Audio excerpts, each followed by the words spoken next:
The First of Kings. Chapter 1. Now King David was old, advanced in years, and although they would cover him with garments, he could not get warm. So his servants said to him, "Let a girl, a virgin, be found for my lord the king, and she will wait on the king as his nurse. She will lie in your arms, so that my lord the king may feel warm."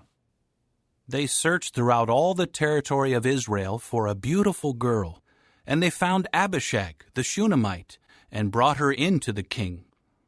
The girl was extremely beautiful, and she became the king's nurse and waited on him, but the king did not have sexual relations with her.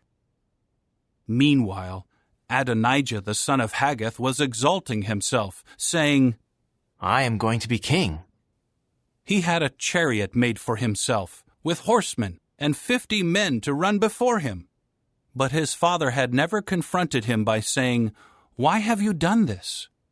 He was also very handsome, and his mother had given birth to him after Absalom. He conferred with Joab the son of Zeruiah and Abiathar the priest, and they offered Adonijah help and support. But Zadok the priest, Benaiah the son of Jehoiada, Nathan the prophet, Shimei, Rei, and David's mighty warriors did not support Adonijah. Eventually Adonijah held a sacrifice of sheep, cattle, and fattened animals by the stone of Zoheleth, which is near En Rogel, and he invited all his brothers, the king's sons, and all the men of Judah, the king's servants.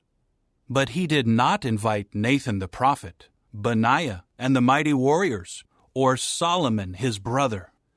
Nathan then said to Bathsheba, Solomon's mother, "Have you not heard that Adonijah, the son of Haggith, has become king, and our Lord David does not know anything about it? So now come, please, and let me advise you, so that you may save your own life and the life of your son Solomon. Go in to King David and say to him, 'Was it not you, my lord the king, who swore to your servant, saying, Your son Solomon will become king after me, and he is the one who will sit on my throne? So why has Adonijah become king?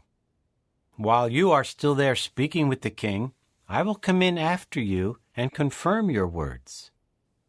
So Bathsheba went into the king, into his private room.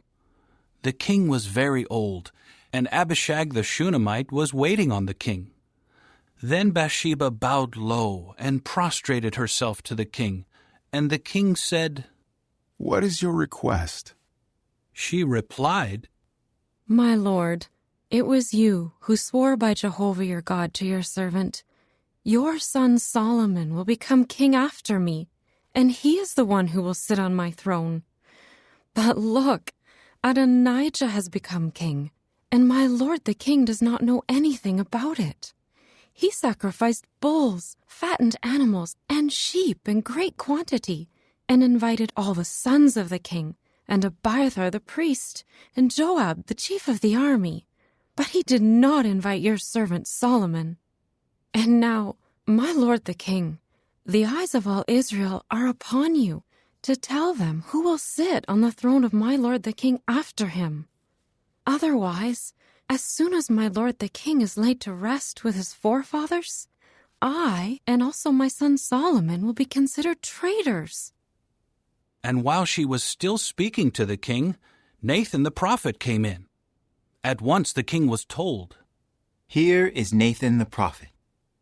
He came in before the king and prostrated himself to the king with his face to the ground. Then Nathan said, "My lord the king, did you say Adonijah will become king after me, and he is the one who will sit on my throne? For today he has gone down to sacrifice bulls, fattened animals, and sheep in great quantity, and he has invited all the sons of the king, and the chiefs of the army, and Abiathar the priest. They are there, eating and drinking with him, and they keep saying, 'Long live King Adonijah!' But he did not invite me, your servant, or Zadok the priest, or Benaiah the son of Jehoiada, or your servant Solomon. Has my lord the king authorized this? without telling your servant who should sit on the throne of my lord the king after him? King David now answered, Call Bathsheba for me. At that she came in and stood before the king. The king then swore an oath. As surely as Jehovah is living, the one who rescued me out of all distress, just as I swore to you by Jehovah the God of Israel, saying, Your son Solomon will become king after me, and he is the one who will sit on my throne in my place. That is what I will bring about this day. Then Bathsheba bowed low with her face to the ground and prostrated herself to the king and said, May my lord King David live forever. Immediately King David said, Call for me Zadok the priest, Nathan the prophet, and Benaiah the son of Jehoiada. So they came in before the king. The king said to them, Take with you the servants of your lord, and have my son Solomon ride on my own mule, and lead him down to Gihon. Zadok the priest and Nathan the prophet will anoint him there as king over Israel. Then blow the horn and say, Long live King Solomon! Then follow him back, and he will come in and sit on my throne. And he will be king in my place, and I will commission him as leader over Israel and over Judah. At once Benaiah the son of Jehoiada said to the king, Amen. May Jehovah the God of my lord the king confirm it. Just as Jehovah was with my lord the king, so let him be with Solomon, and may he make his throne greater than the throne of my lord King David. Then Zadok the priest, Nathan the prophet, Benaiah the son of Jehoiada, and the Kerethites and the Pelethites went down and had Solomon ride on the mule of King David, and they brought him to Gihon. Zadok the priest now took the horn of oil out of the tent and anointed Solomon, and they began to blow the horn, and all the people began shouting, Long live King Solomon! After that all the people followed him and went up, playing flutes and rejoicing greatly, so that the earth was split open by their noise. Adonijah and all those invited by him heard it when they had finished eating. As soon as Joab heard the sound of the horn, he said, Why is there such a noisy uproar in the city? While he was still speaking, Jonathan the son of Abiathar the priest came. Then Adonijah said, Come in, for you are a good man, and you must bring good news. But Jonathan answered Adonijah, No, our Lord King David has made Solomon king. The king sent with him Zadok the priest, Nathan the prophet, Benaiah the son of Jehoiada, and the Kerethites and the Pelethites, and they had him ride on the mule of the king. Then Zadok the priest and Nathan the prophet anointed him as king in Gihon. After that they came up from there rejoicing, and the city is in an uproar. That was the noise that you heard. Moreover, Solomon has sat down on the royal throne. Another thing, the servants of the king have come in to congratulate our Lord King David, saying, May your God make Solomon's name more splendid than your name, and may he make his throne greater than your throne. At that the king bowed down on the bed. And the king also said, May Jehovah the God of Israel be praised, who today has granted someone to sit on my throne, and has allowed my own eyes to see it. And all those invited by Adonijah became terrified, and each of them rose up and went his own way.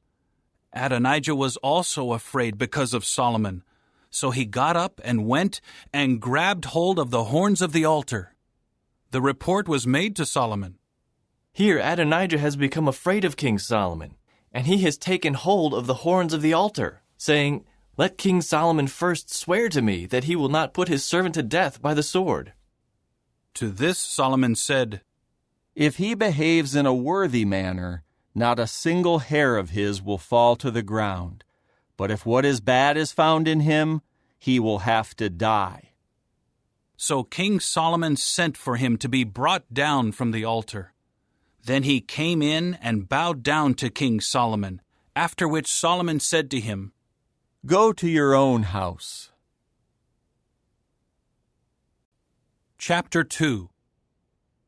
When the time of David's death drew near, he gave his son Solomon these instructions. "I am about to die. Therefore, be strong and prove yourself a man. You must keep your obligation to Jehovah, your God, by walking in his ways and by observing his statutes, his commandments, his judgments, and his reminders as they are written in the law of Moses. Then you will succeed in everything you do and everywhere you turn.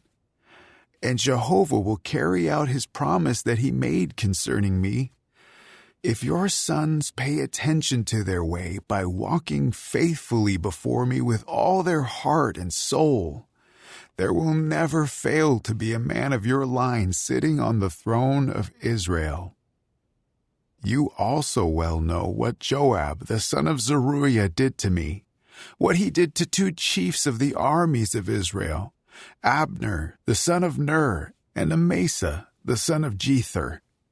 He killed them, shedding the blood of war in peacetime, and he put the blood of war on the belt around his waist and on the sandals on his feet.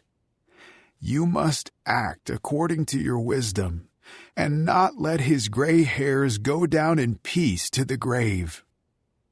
But toward the sons of Barzillai the Gileadite, you should show loyal love, and they should be among those eating at your table.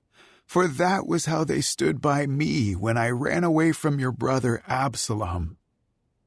There is also with you Shimei, the son of Gera the Benjaminite from Bahurim. He was the one who cursed me with a vicious curse on the day that I was going to Mahanaim. But when he came down to meet me at the Jordan, I swore to him by Jehovah, I will not put you to death by the sword. Now do not leave him unpunished, for you are a wise man, and you know what you should do to him. You must bring his gray hairs down to the grave with blood." Then David was laid to rest with his forefathers, and was buried in the city of David. The length of David's reign over Israel was 40 years. In Hebron he reigned for 7 years, and in Jerusalem he reigned for 33 years. Solomon then sat down on the throne of David his father, and gradually his kingship became firmly established. In time, Adonijah the son of Haggith came to Bathsheba, Solomon's mother. She asked, "Is your coming peaceable?"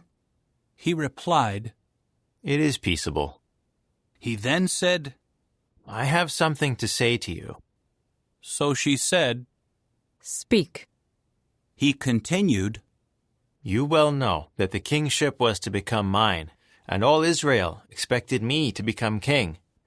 But the kingship eluded me and became my brother's, for it was from Jehovah that it became his. But now there is just one request that I am making of you. Do not turn me away." So she said to him, "Speak." He then said, "Please, ask Solomon the king, for he will not turn you away, to give me Abishag the Shunammite as a wife." To this Bathsheba said, "Very well. I will speak for you to the king." So Bathsheba went in to King Solomon to speak to him for Adonijah. At once the king rose to meet her and bowed down to her. Then he sat down on his throne, and had a throne set for the king's mother, so that she could sit at his right. She then said, "There is one small request that I am making of you. Do not turn me away." So the king said to her, "Make it, my mother, for I will not turn you away." She said, Let Abishag the Shunammite be given as a wife to your brother Adonijah. At this, King Solomon answered his mother, Why are you requesting Abishag the Shunammite for Adonijah?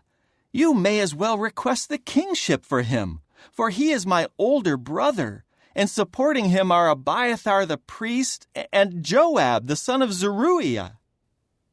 With that, King Solomon swore by Jehovah, So may God do to me and add to it, if it was not at the cost of his own life that Adonijah made this request.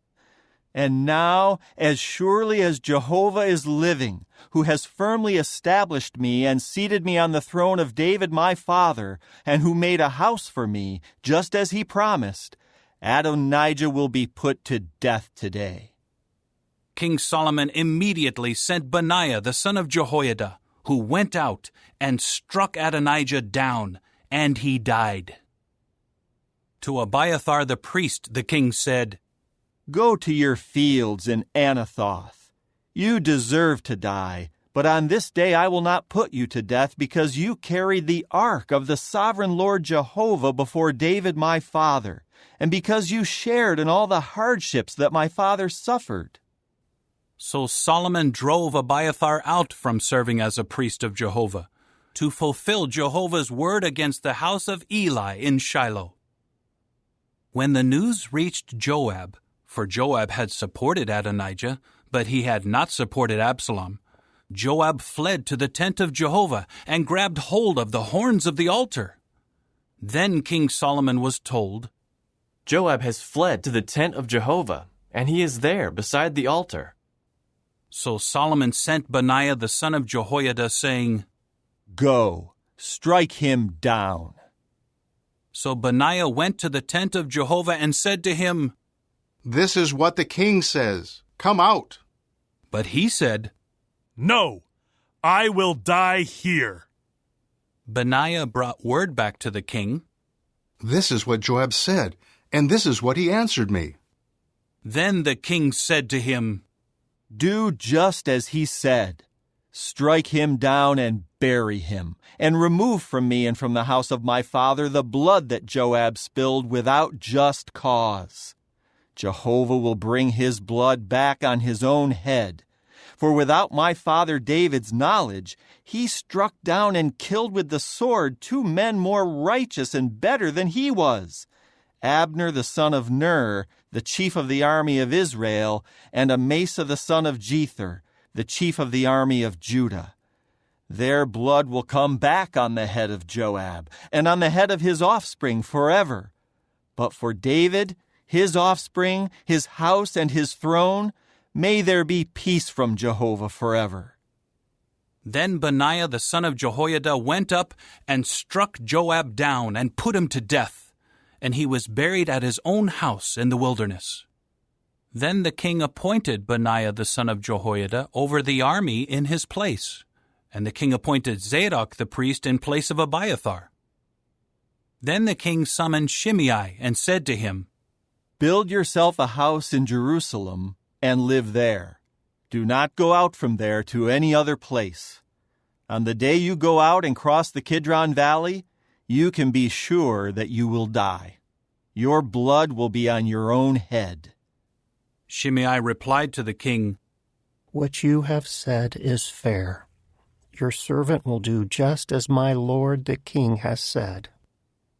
So Shimei stayed in Jerusalem for many days.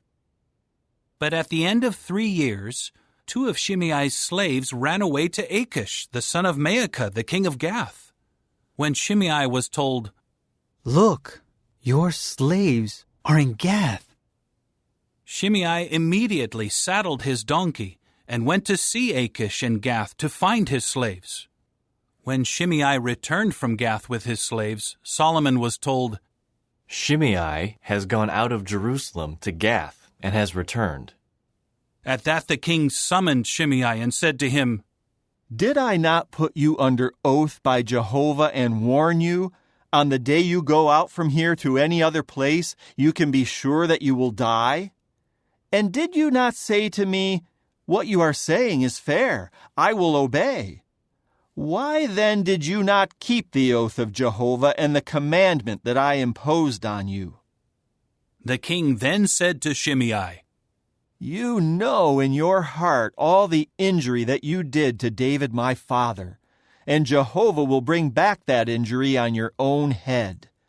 But King Solomon will be blessed, and the throne of David will be firmly established before Jehovah forever. With that the king commanded Benaiah the son of Jehoiada, who went out and struck him down, and he died. Thus the kingdom was firmly established in the hand of Solomon. Chapter 3. Solomon made a marriage alliance with Pharaoh, king of Egypt. He married Pharaoh's daughter and brought her to the city of David, until he finished building his own house and the house of Jehovah, and the wall around Jerusalem. But the people were still sacrificing on the high places, because until that time a house for the name of Jehovah had not yet been built. Solomon continued to love Jehovah by walking in the statutes of David his father, except that he was sacrificing and making offering smoke on the high places. The king went to Gibeon to sacrifice there, for that was the most prominent high place. Solomon offered 1,000 burnt sacrifices on that altar. In Gibeon, Jehovah appeared to Solomon in a dream by night, and God said, Ask what you would like me to give you.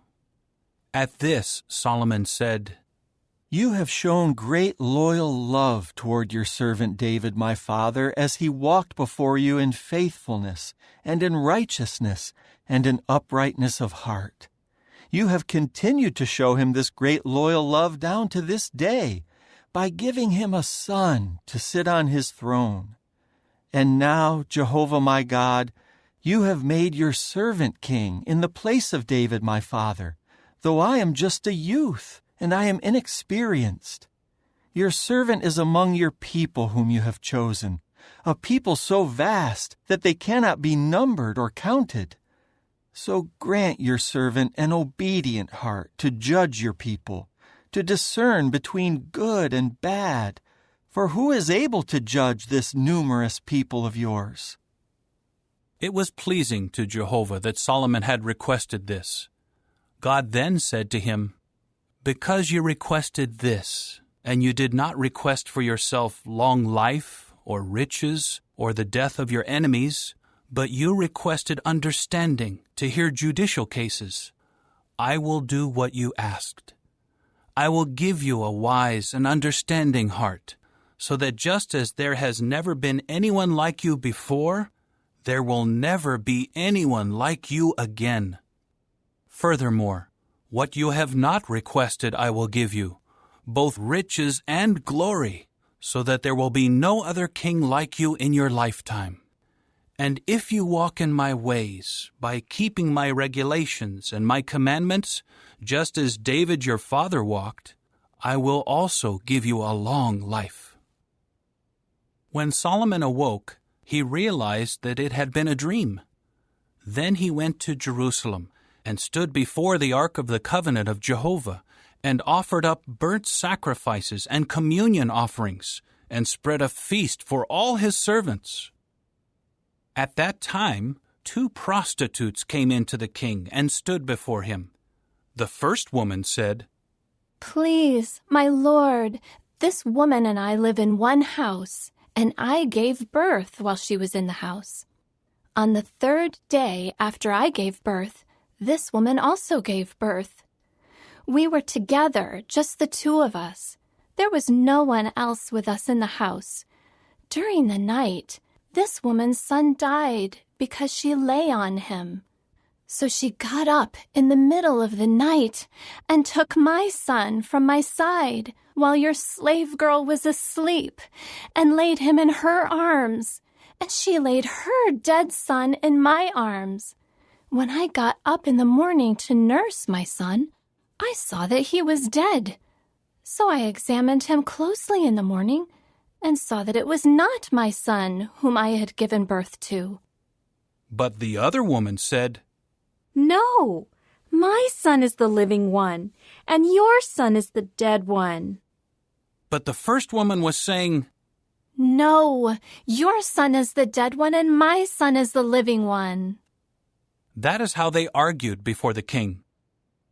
Finally, the king said, This one says, This is my son, the living one, and your son is the dead one. And that one says, No, your son is the dead one, and my son is the living one. The king said, Bring me a sword. So they brought a sword to the king. The king then said, Cut the living child in two, and give half to one woman and half to the other. At once, the woman whose son was the living one pleaded with the king, for her compassions were stirred toward her son. She said, Please, my lord, you should give her the living child. By no means put him to death. But the other woman was saying, He will be neither mine nor yours. Let them cut him in two. At that the king answered, Give the living child to the first woman. By no means put him to death, for she is his mother. So all Israel heard about the judgment that the king had handed down, and they were in awe of the king, for they saw that the wisdom of God was with him to execute justice. Chapter 4. King Solomon ruled over all Israel. These were his high officials. Azariah the son of Zadok was the priest. Elihoreph and Ahijah the sons of Shisha were secretaries. Jehoshaphat the son of Ahilud was the recorder. Benaiah the son of Jehoiada was in charge of the army. Zadok and Abiathar were priests. Azariah the son of Nathan was over the deputies. Zabad the son of Nathan was a priest and the king's friend. Ahishar was over the household, and Adoniram the son of Abda was over those conscripted for forced labor. Solomon had 12 deputies in charge of all Israel, who provided the king and his household with food. Each one was responsible for providing the food for 1 month of the year. These were their names: the son of Hur, in the mountainous region of Ephraim; the son of Deker, in Makaz, Shealbim, Bethshemesh, and Elon Bethhanan; the son of Hesed, in Aruboth. He had Soko and all the land of Hepher; the son of Abinadab, in all the slopes of Dor. Solomon's daughter Taphath became his wife. Baana the son of Ahilud, in Taanach, Megiddo, and all Bethshean, which is beside Zarathan, below Jezreel, from Bethshean to Abel-Meholah, to the region of Jokmeam. The son of Geber, in Ramoth-Gilead. He had the tent villages of Jair, the son of Manasseh, which are in Gilead. He also had the region of Argob, which is in Bashan, 60 large cities with walls and copper bars. Ahinadab, the son of Iddo, in Mahanaim. Ahimaaz, in Naphtali. He took Basemath, another of Solomon's daughters, as his wife. Baana, the son of Hushai, in Asher and Bealoth. Jehoshaphat, the son of Peruah, in Issachar. Shimei, the son of Elah, in Benjamin. Geber, the son of Uri, in the land of Gilead. The land of Sihon, king of the Amorites, and of Og, king of Bashan. There was also one deputy in charge of all these other deputies in the land.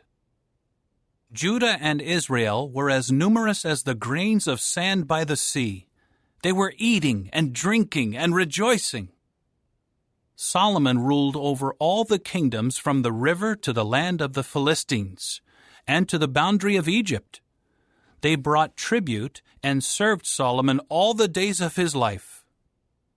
Solomon's food for each day was 30 quart measures of fine flour and 60 quart measures of flour, 10 fattened cattle, 20 pastured cattle, and 100 sheep, besides some stags, gazelles, roebucks, and fattened cuckoos. For he controlled everything this side of the river, from Tiphsah to Gaza, including all the kings on this side of the river, and he enjoyed peace in every region all around him. Judah and Israel lived in security, everyone under his own vine and under his own fig tree, from Dan to Beersheba, all the days of Solomon. And Solomon had 4,000 stalls of horses for his chariots, and 12,000 horses. These deputies supplied food to King Solomon and to everyone who ate at the table of King Solomon. Each was responsible for his month and saw to it that nothing was lacking. They also brought barley and straw wherever it was needed for the horses and for the teams of horses, each according to his quota. And God gave Solomon wisdom and discernment in very great measure, and a broadness of heart like the sand on the seashore. Solomon's wisdom surpassed the wisdom of all the people of the East and all the wisdom of Egypt. He was wiser than any other man, wiser than Ethan the Ezrahite, and Heman, Calcol, and Darda, the sons of Mahol.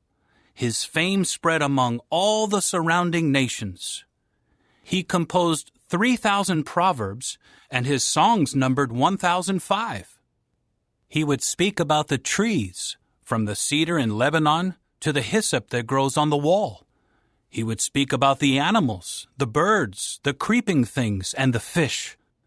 People from all the nations came to hear Solomon's wisdom, including kings from all over the earth who had heard about his wisdom. Chapter 5. When Hiram, the king of Tyre, heard that Solomon had been anointed as king in place of his father, he sent his servants to Solomon, for Hiram had always been a friend of David's. In turn, Solomon sent word to Hiram, "You well know that David my father was not able to build a house for the name of Jehovah his God because of the wars waged against him from every side, until Jehovah put his enemies under the soles of his feet. But now Jehovah my God has given me rest on all sides. There is no one opposing me, and nothing bad happening. So I intend to build a house for the name of Jehovah my God, just as Jehovah promised to David my father, saying, 'Your son, whom I will put on your throne in your place, he is the one who will build the house for my name.' Now command your people to cut cedars of Lebanon for me. My servants will work with your servants, and I will pay the wages of your servants according to the rate you set. For you are aware that not one of us knows how to cut trees like the Sidonians." When Hiram heard Solomon's words, he rejoiced greatly and said, "May Jehovah be praised today, for he has given David a wise son over this great people." So Hiram sent word to Solomon, "I have heard the message you sent to me. I will do all you desire in providing the cedar and juniper timbers. My servants will bring them down from Lebanon to the sea, and I will make them into log rafts to go by sea to the place that you designate to me. I will have them broken up there, and you can carry them away. In exchange, you will provide the food that I request for my household." So Hiram supplied all the timbers of cedar and juniper that Solomon desired. And Solomon gave Hiram 20,000 core measures of wheat as food supplies for his household, and 20 core measures of very fine olive oil. That was what Solomon gave Hiram year after year. And Jehovah gave Solomon wisdom, just as he had promised him. And there was peace between Hiram and Solomon, and the two of them made a treaty. King Solomon conscripted men for forced labor out of all Israel. 30,000 men were conscripted. He would send them to Lebanon in shifts of 10,000 each month. They would spend a month in Lebanon and 2 months at their homes, and Adoniram was over those conscripted for forced labor. Solomon had 70,000 common laborers and 80,000 stonecutters in the mountains, as well as Solomon's 3,300 princely deputies, who served as foremen to supervise the workmen. At the king's order, they quarried large stones, expensive stones, to lay the foundation of the house with hewn stones. So Solomon's builders and Hiram's builders and the Gebalites did the cutting, and they prepared the timbers and the stones to build the house. Chapter 6. In the 480th year after the Israelites came out of the land of Egypt, in the 4th year after Solomon became king over Israel, in the month of Ziv, that is, the 2nd month, he began to build the house of Jehovah. The house that King Solomon built for Jehovah was 60 cubits long, 20 cubits wide, and 30 cubits high. The porch in front of the temple was 20 cubits long, corresponding to the width of the house. Its depth was 10 cubits from the front of the house. He made windows of narrowing frames for the house. Further, he built a side structure against the wall of the house. It went around the walls of the house, those of the temple and the innermost room, and he made side chambers all around. The lowest level of the side chambers was 5 cubits wide, the middle level was 6 cubits wide, and the third level was 7 cubits wide, for he made offsets all around the house, so that nothing was attached to the walls of the house. The house was built with quarry stone that had already been prepared, so that no hammers or axes or any iron tools were heard in the house while it was being built. The entrance of the lowest side chamber was on the south side of the house, and a winding staircase led up to the middle floor, and from the middle floor up to the 3rd floor. He continued building the house, and finished it, and covered the house with cedar beams and rows of cedar planks. He built the side chambers all around the house, each 5 cubits high, and they were joined to the house by cedar timbers. Meanwhile, the word of Jehovah came to Solomon, saying, "As for this house that you are building, if you walk in my statutes, and carry out my judgments, and observe all my commandments by walking in them, I will also carry out with you my promise that I made to David your father, and I will reside in the midst of the Israelites, and I will not forsake my people Israel." Solomon continued building the house to finish it.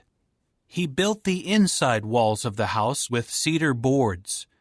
He paneled the inside walls with timber from the floor of the house up to the rafters of the ceiling, and he overlaid the floor of the house with juniper boards. And he built a section of 20 cubits at the rear of the house with cedar boards, from the floor up to the rafters. And he built inside of it the innermost room, the most holy. And the temple, the part of the house in front of it, was 40 cubits. The cedar inside the house was carved with gourds and flowers in bloom. All of it was cedar. No stone was seen. And he prepared the innermost room inside the house to put there the ark of the covenant of Jehovah. The innermost room was 20 cubits long, 20 cubits wide, and 20 cubits high, and he overlaid it with pure gold.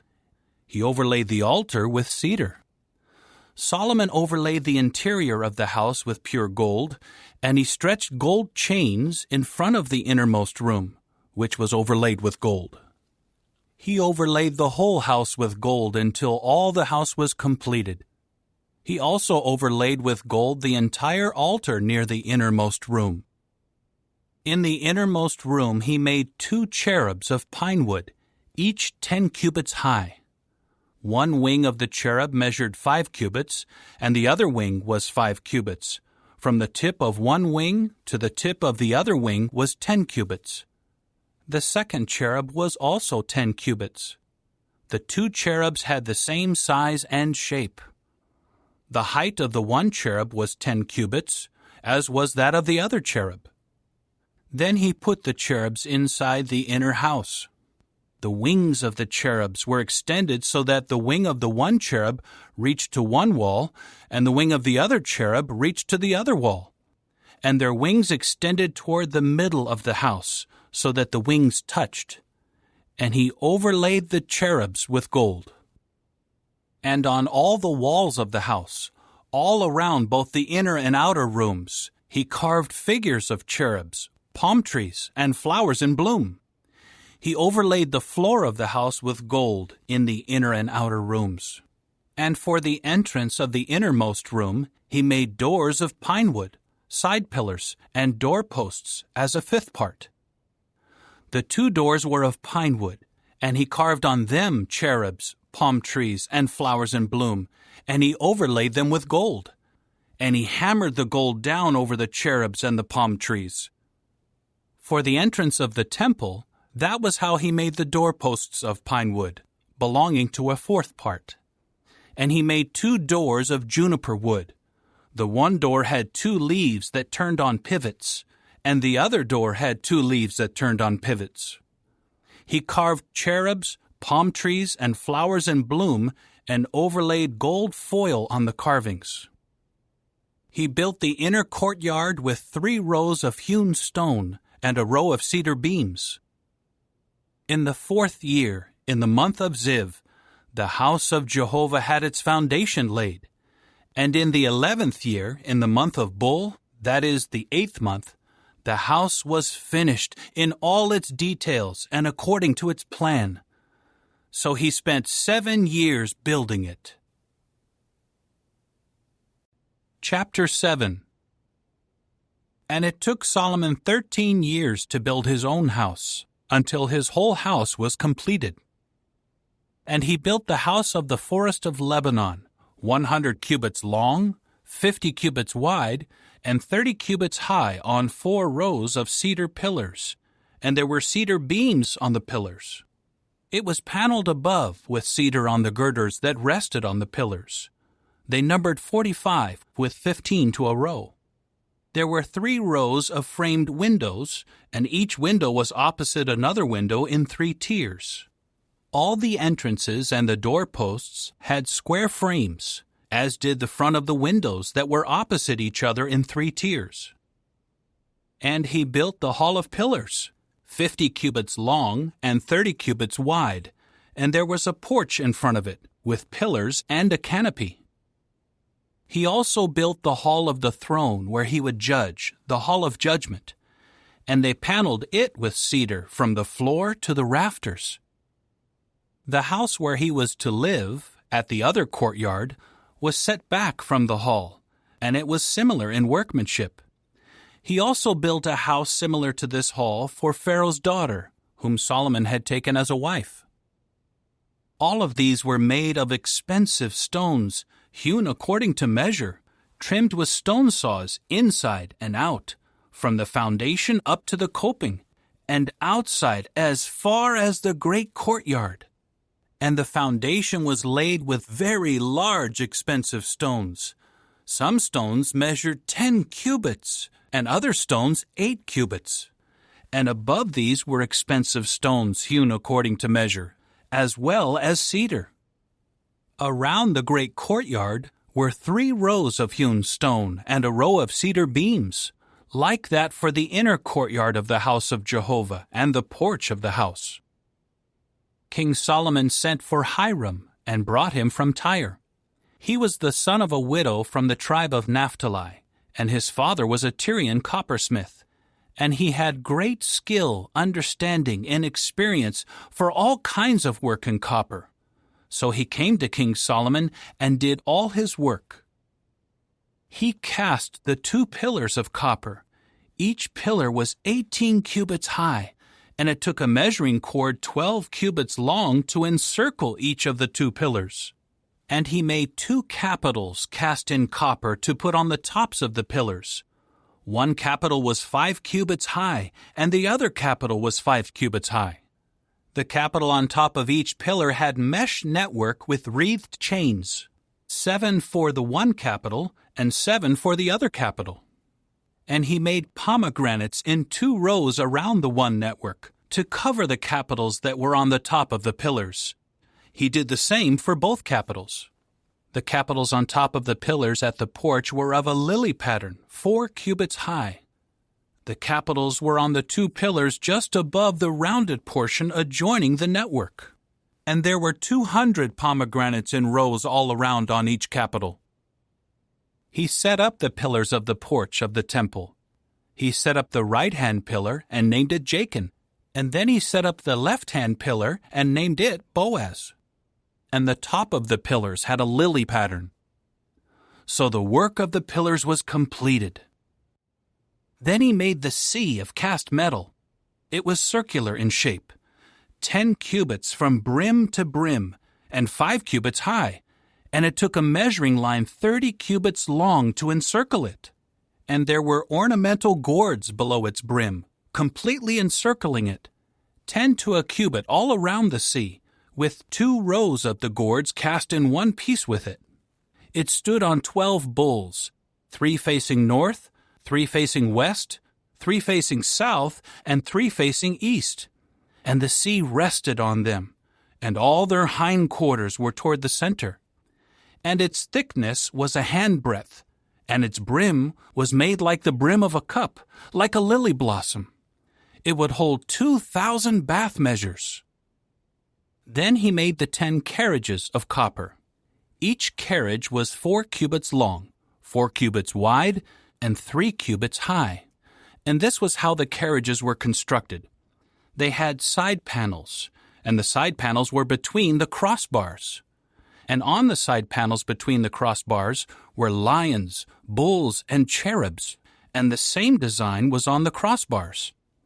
Above and beneath the lions and the bulls were wreaths in relief. And each carriage had 4 copper wheels and copper axles, and its 4 corner pieces served as supports for them. Beneath the basin were the supports, cast with wreaths at the side of each.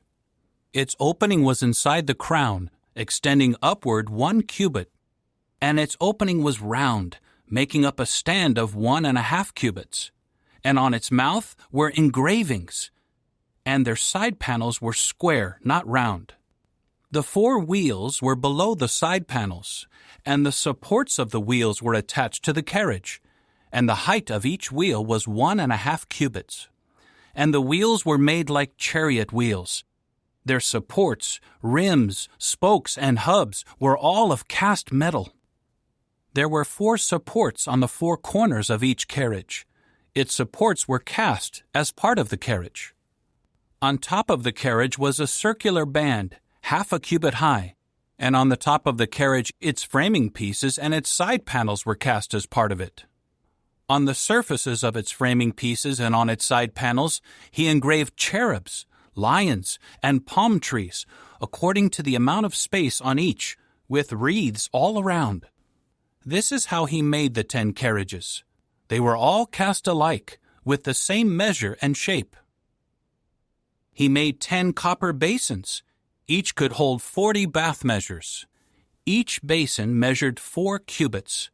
There was 1 basin for each of the 10 carriages. Then he put 5 carriages on the right side of the house, and 5 on the left side of the house, and he placed the sea on the right side of the house toward the southeast. Hiram also made the basins, the shovels, and the bowls. So Hiram finished all the work that he did for King Solomon on the house of Jehovah.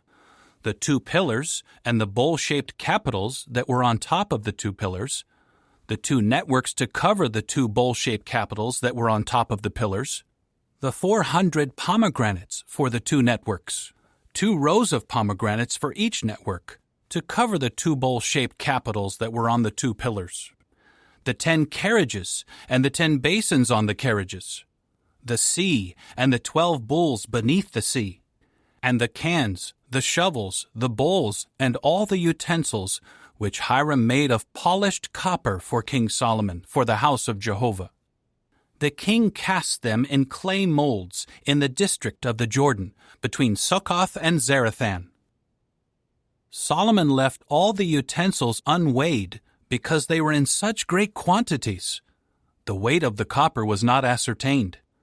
Solomon made all the utensils for the house of Jehovah, the altar of gold, the gold table on which to put the showbread, the lampstands of pure gold, 5 on the right and 5 on the left before the innermost room, and the blossoms, the lamps, and the snuffers of gold, the basins, the extinguishers, the bowls, the cups and the fire holders of pure gold, and the sockets for the doors of the inner house, that is, the most holy, and for the doors of the house of the temple of gold.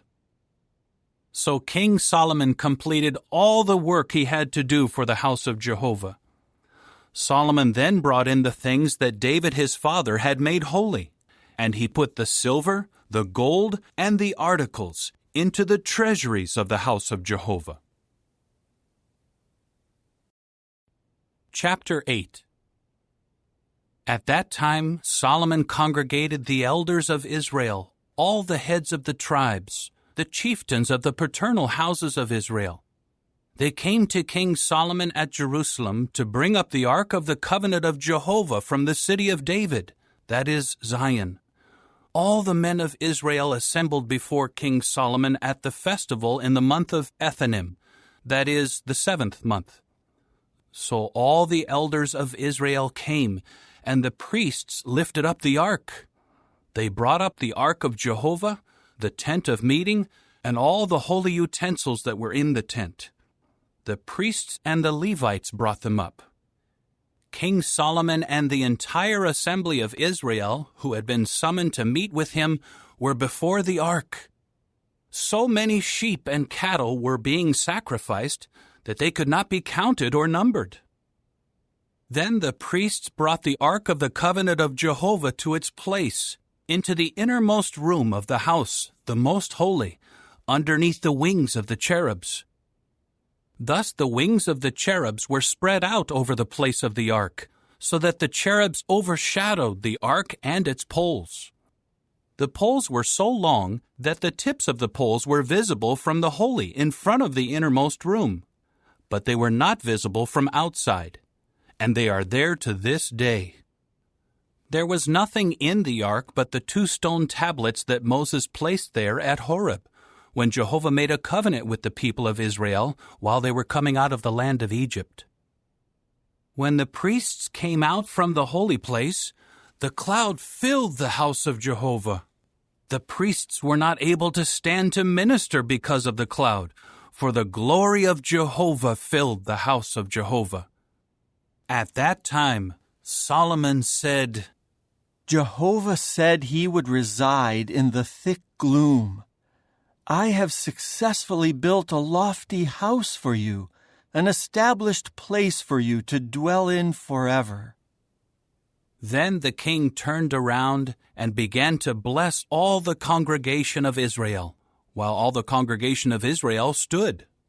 He said, May Jehovah the God of Israel be praised, the one who by his own mouth promised my father David, and by his own hand has given fulfillment, saying, From the day I brought my people Israel out of Egypt, I have not chosen a city out of all the tribes of Israel in which to build a house for my name to remain there, but I have chosen David to be over my people Israel. And it was the heart's desire of my father David to build a house for the name of Jehovah the God of Israel. But Jehovah said to my father David, It was your heart's desire to build a house for my name, and you did well to desire this in your heart. However, you will not build the house, but your own son who is to be born to you is the one who will build the house for my name. Jehovah has carried out the promise that he made, for I have succeeded my father David, and I sit on the throne of Israel, just as Jehovah promised. I have also built the house for the name of Jehovah the God of Israel, and have set up a place there for the ark, containing the covenant that Jehovah made with our forefathers when he was bringing them out of the land of Egypt. Then Solomon stood before the altar of Jehovah in front of all the congregation of Israel, and he spread his hands out to the heavens, and he said, O Jehovah, the God of Israel, there is no God like you in the heavens above or on the earth beneath, keeping the covenant and showing loyal love to your servants who are walking before you with all their heart. You have kept the promise that you made to your servant David, my father. You made the promise with your own mouth, and this day you have fulfilled it with your own hand. And now, O Jehovah, the God of Israel, keep the promise you made to your servant David, my father, when you said, 'There will never fail to be a man of your line before me to sit on the throne of Israel, if only your sons will pay attention to their way by walking before me, just as you have walked before me.' And now, O God of Israel, let the promise that you made to your servant David, my father, prove trustworthy, please." But will God really dwell on the earth? Look, the heavens, yes, the heaven of the heavens cannot contain you. How much less, then, this house that I have built?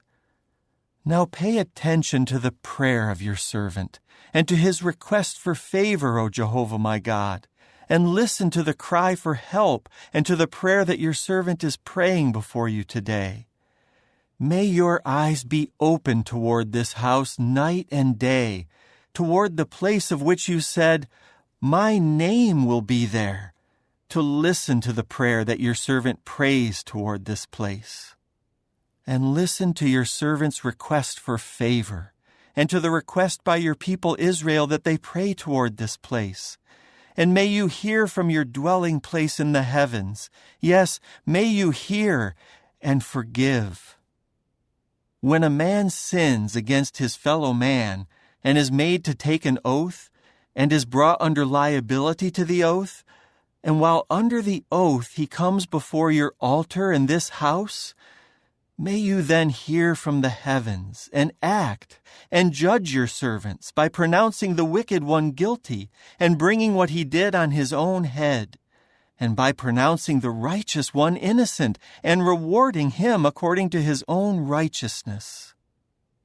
When your people Israel are defeated by an enemy because they kept sinning against you, and they return to you and glorify your name, and pray and beg you for favor in this house, may you then hear from the heavens and forgive the sin of your people Israel, and bring them back to the land that you gave to their forefathers.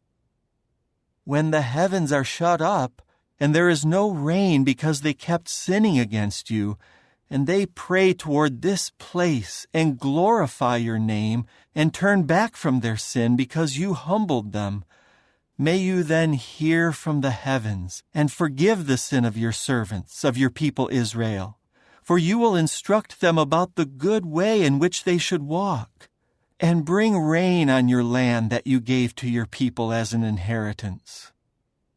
If a famine occurs in the land, or a pestilence, a scorching blight, mildew, swarming locusts, or voracious locusts, or if their enemy besieges them in any of the cities of the land, or if any other sort of plague or disease occurs, whatever prayer, whatever request for favor may be made by any man or by all your people Israel, for each one knows the plague of his own heart, when they spread out their hands toward this house, then may you hear from the heavens, your dwelling place, and may you forgive and take action, and reward each one according to all his ways. For you know his heart. You alone truly know every human heart, so that they may fear you all the days they live on the land that you gave to our forefathers.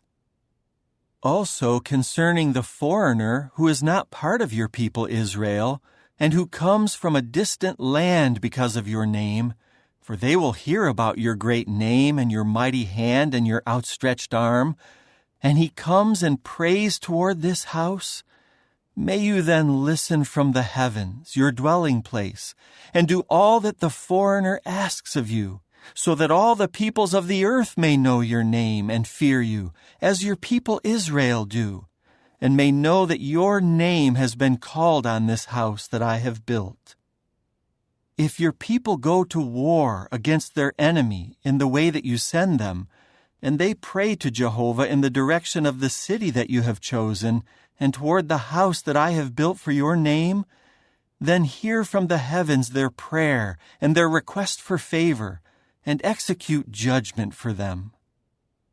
If they sin against you, for there is no man who does not sin, and you are furious with them, and you abandon them to an enemy, and their captors carry them off captive to the land of the enemy, far or near, and they come to their senses in the land where they were carried off captive, and they return to you and beg you for favor in the land of their captors, saying, "We have sinned and done wrong. We have acted wickedly." And they return to you with all their heart and all their soul in the land of their enemies who carried them off captive, and they pray to you in the direction of their land that you gave to their forefathers, and of the city that you have chosen, and the house that I have built for your name, then hear from the heavens, your dwelling place, their prayer and their request for favor, and execute judgment for them, and forgive your people who have sinned against you, forgiving all their transgressions they committed against you. You will make them objects of pity before their captors, and they will pity them, for they are your people and your inheritance, whom you brought out of Egypt, from inside the iron-smelting furnace. May your eyes be opened to your servant's request for favor, and to the request for favor by your people Israel, by listening whenever they call to you. For you set them apart as your inheritance out of all the peoples of the earth, just as you declared through Moses your servant when you were bringing our forefathers out of Egypt, O sovereign Lord Jehovah. And as soon as Solomon finished offering to Jehovah this entire prayer and request for favor, he rose up from before the altar of Jehovah, where he had been kneeling with his hands spread out to the heavens. He then stood and blessed all the congregation of Israel with a loud voice, saying, "Praised be Jehovah, who has given a resting place to his people Israel, just as he promised. Not one word of all his good promise that he made through Moses his servant has failed. May Jehovah our God be with us, just as he was with our forefathers. May he not abandon us, nor forsake us. May he draw our heart toward himself, to walk in all his ways, and to keep his commandments, his regulations, and his judgments, which he commanded our forefathers to observe. And may these words of mine, with which I have begged Jehovah for favor, be near to Jehovah our God by day and night, that he may execute judgment for his servant and for his people Israel as each day requires, so that all the peoples of the earth may know that Jehovah is the true God. There is no other. So let your heart be complete with Jehovah our God by walking in his regulations and by keeping his commandments as on this day." Now the king and all Israel with him offered a grand sacrifice before Jehovah. Solomon offered the communion sacrifices to Jehovah. He offered 22,000 cattle and 120,000 sheep. Thus the king and all the Israelites inaugurated the house of Jehovah. On that day the king had to sanctify the middle of the courtyard that is before the house of Jehovah, for there he had to offer up the burnt sacrifices, the grain offerings, and the fat pieces of the communion sacrifices, because the copper altar that is before Jehovah was too small to contain the burnt sacrifices, the grain offerings, and the fat pieces of the communion sacrifices. At that time Solomon held the festival together with all Israel, a great congregation from Lebo-Hamath down to the Wadi of Egypt, before Jehovah our God for 7 days, and then another 7 days, 14 days in all. On the following day he sent the people away, and they blessed the king, and went to their homes rejoicing and feeling glad of heart over all the goodness that Jehovah had shown to David his servant and Israel his people. Chapter 9. As soon as Solomon had finished building the house of Jehovah, the house of the king, and everything Solomon desired to make, Jehovah appeared to Solomon a second time, just as he had appeared to him in Gibeon. Jehovah said to him, I have heard your prayer and your request for favor that you made before me. I have sanctified this house that you built by permanently putting my name there, and my eyes and my heart will always be there. And you, if you walk before me as your father David walked, with integrity of heart and with uprightness, by doing everything I have commanded you, and you obey my regulations and my judgments, then I will establish the throne of your kingdom over Israel forever, just as I promised your father David, saying, There will never fail to be a man of your line sitting on the throne of Israel. But if you and your sons turn away from following me, and do not keep my commandments and my statutes that I have put before you, and you go and serve other gods and bow down to them, I will cut Israel off from the surface of the land that I have given to them, and the house that I have sanctified for my name I will cast out of my sight, and Israel will become an object of scorn, and a cause for ridicule among all the peoples. And this house will become heaps of ruins. Everyone passing by it will stare in amazement and will whistle and say, Why did Jehovah do that to this land and this house? Then they will say, It was because they abandoned Jehovah their God, who had brought their forefathers out of the land of Egypt, and they embraced other gods and bowed down to them and served them. That is why Jehovah brought all this calamity on them. At the end of 20 years, during which Solomon built the two houses, the house of Jehovah and the house of the king, Hiram, the king of Tyre, had supplied Solomon with cedar and juniper timbers, and with as much gold as he desired. And King Solomon gave to Hiram 20 cities in the land of Galilee. So Hiram went out from Tyre to see the cities that Solomon had given him, but he was not satisfied with them. He said, What sort of cities are these that you have given me, my brother? So they came to be called the land of Cabul, down to this day. In the meantime, Hiram sent to the king 120 talents of gold. This is the account of those whom King Solomon conscripted for forced labor to build the house of Jehovah, his own house, the mound, the wall of Jerusalem, Hazor, Megiddo, and Gezer.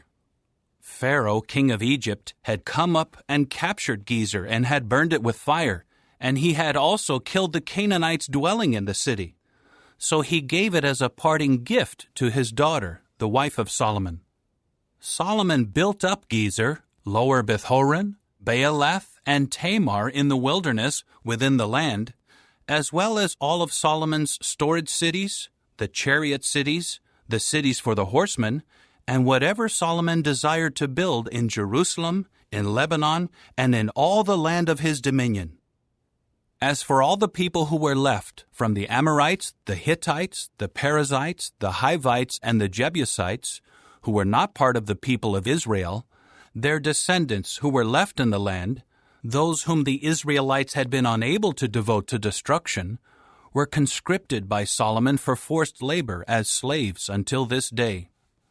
But Solomon did not make any of the Israelites slaves, for they were his warriors, servants, princes, adjutants, and the chiefs of his charioteers and horsemen. There were 550 chiefs of the deputies who were over the work of Solomon, the foremen over the people who were doing the work. But Pharaoh's daughter came up from the city of David to her own house that he had built for her. Then he built the mound. 3 times a year Solomon offered up burnt sacrifices and communion sacrifices on the altar that he had built for Jehovah, also making sacrificial smoke on the altar which was before Jehovah. So he completed the house. King Solomon also made a fleet of ships in Ezion-Geber, which is by Eloth on the shore of the Red Sea in the land of Edom. Hiram sent his own servants with the fleet of ships, experienced seamen, to serve along with the servants of Solomon. They went to Ophir and took from there 420 talents of gold and brought it to King Solomon. Chapter 10. Now the queen of Sheba heard the report about Solomon in connection with the name of Jehovah, so she came to test him with perplexing questions. She arrived in Jerusalem with a very impressive entourage, with camels carrying balsam oil and great quantities of gold and precious stones. She went in to Solomon and spoke to him about everything that was close to her heart. Solomon then answered all her questions. There was nothing too difficult for the king to explain to her. When the queen of Sheba had seen all the wisdom of Solomon, the house that he built, the food of his table, the seating of his servants, the table service of his waiters and their attire, his cupbearers, and his burnt sacrifices that he regularly offered up at the house of Jehovah, she was left completely breathless. So she said to the king, "The report that I heard in my own land about your achievements and about your wisdom was true. But I did not put faith in the reports until I had come and had seen it with my own eyes. And look, I had not been told the half. You have far surpassed in wisdom and prosperity the report that I heard. Happy are your men, and happy are your servants who stand before you constantly, listening to your wisdom. May Jehovah your God be praised, who has taken pleasure in you by putting you on the throne of Israel. Because of Jehovah's everlasting love for Israel, he appointed you as king to administer justice and righteousness." Then she gave the king 120 talents of gold and a great amount of balsam oil and precious stones.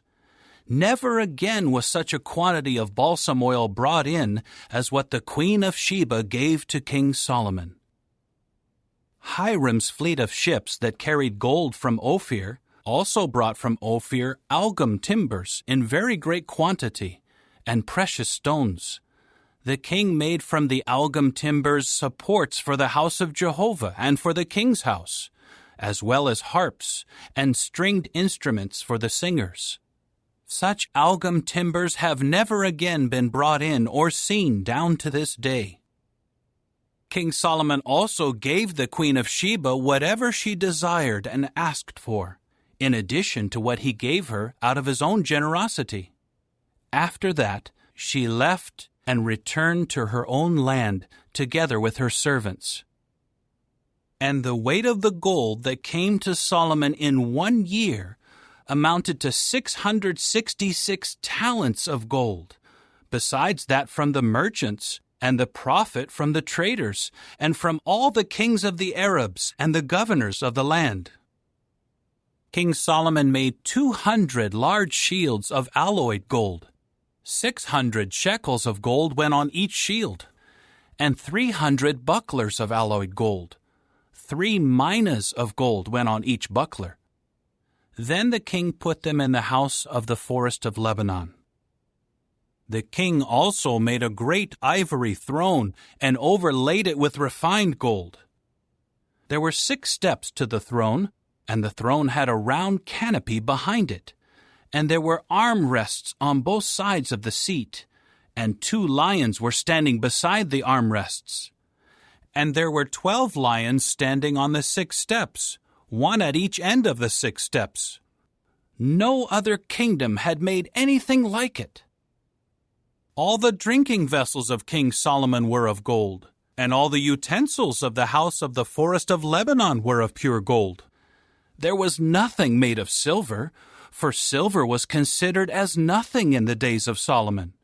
For the king had a fleet of ships of Tarshish on the sea, along with Hiram's fleet. Once every 3 years, the fleet of ships of Tarshish would come loaded with gold and silver, ivory, apes, and peacocks. So King Solomon was greater than all the other kings of the earth in riches and wisdom. And people of all the earth sought an audience with Solomon to hear his wisdom that God had put in his heart. They would each bring a gift: articles of silver, articles of gold, garments, armor, balsam oil, horses, and mules. And this continued year after year. And Solomon kept accumulating chariots and horses. He had 1,400 chariots and 12,000 horses. And he kept them stationed in the chariot cities and close by the king in Jerusalem. The king made the silver in Jerusalem as plentiful as the stones, and cedar wood as plentiful as the sycamore trees in the Shephelah. The horses of Solomon had been imported from Egypt, and the company of the king's merchants would obtain the horses in droves for one price. Each chariot imported from Egypt cost 600 silver pieces, and a horse cost 150. In turn, they would export them to all the kings of the Hittites and the kings of Syria. Chapter 11.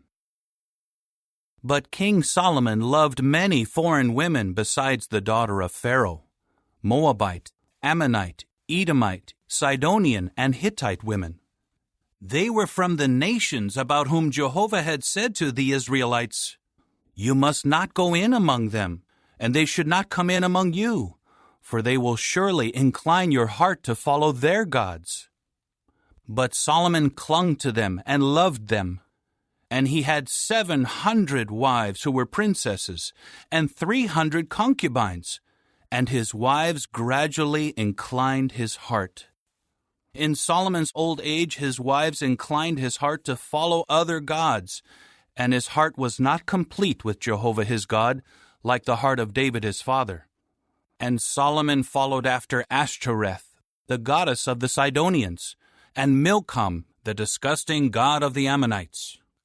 And Solomon did what was bad in the eyes of Jehovah, and he did not follow Jehovah completely as David his father had done.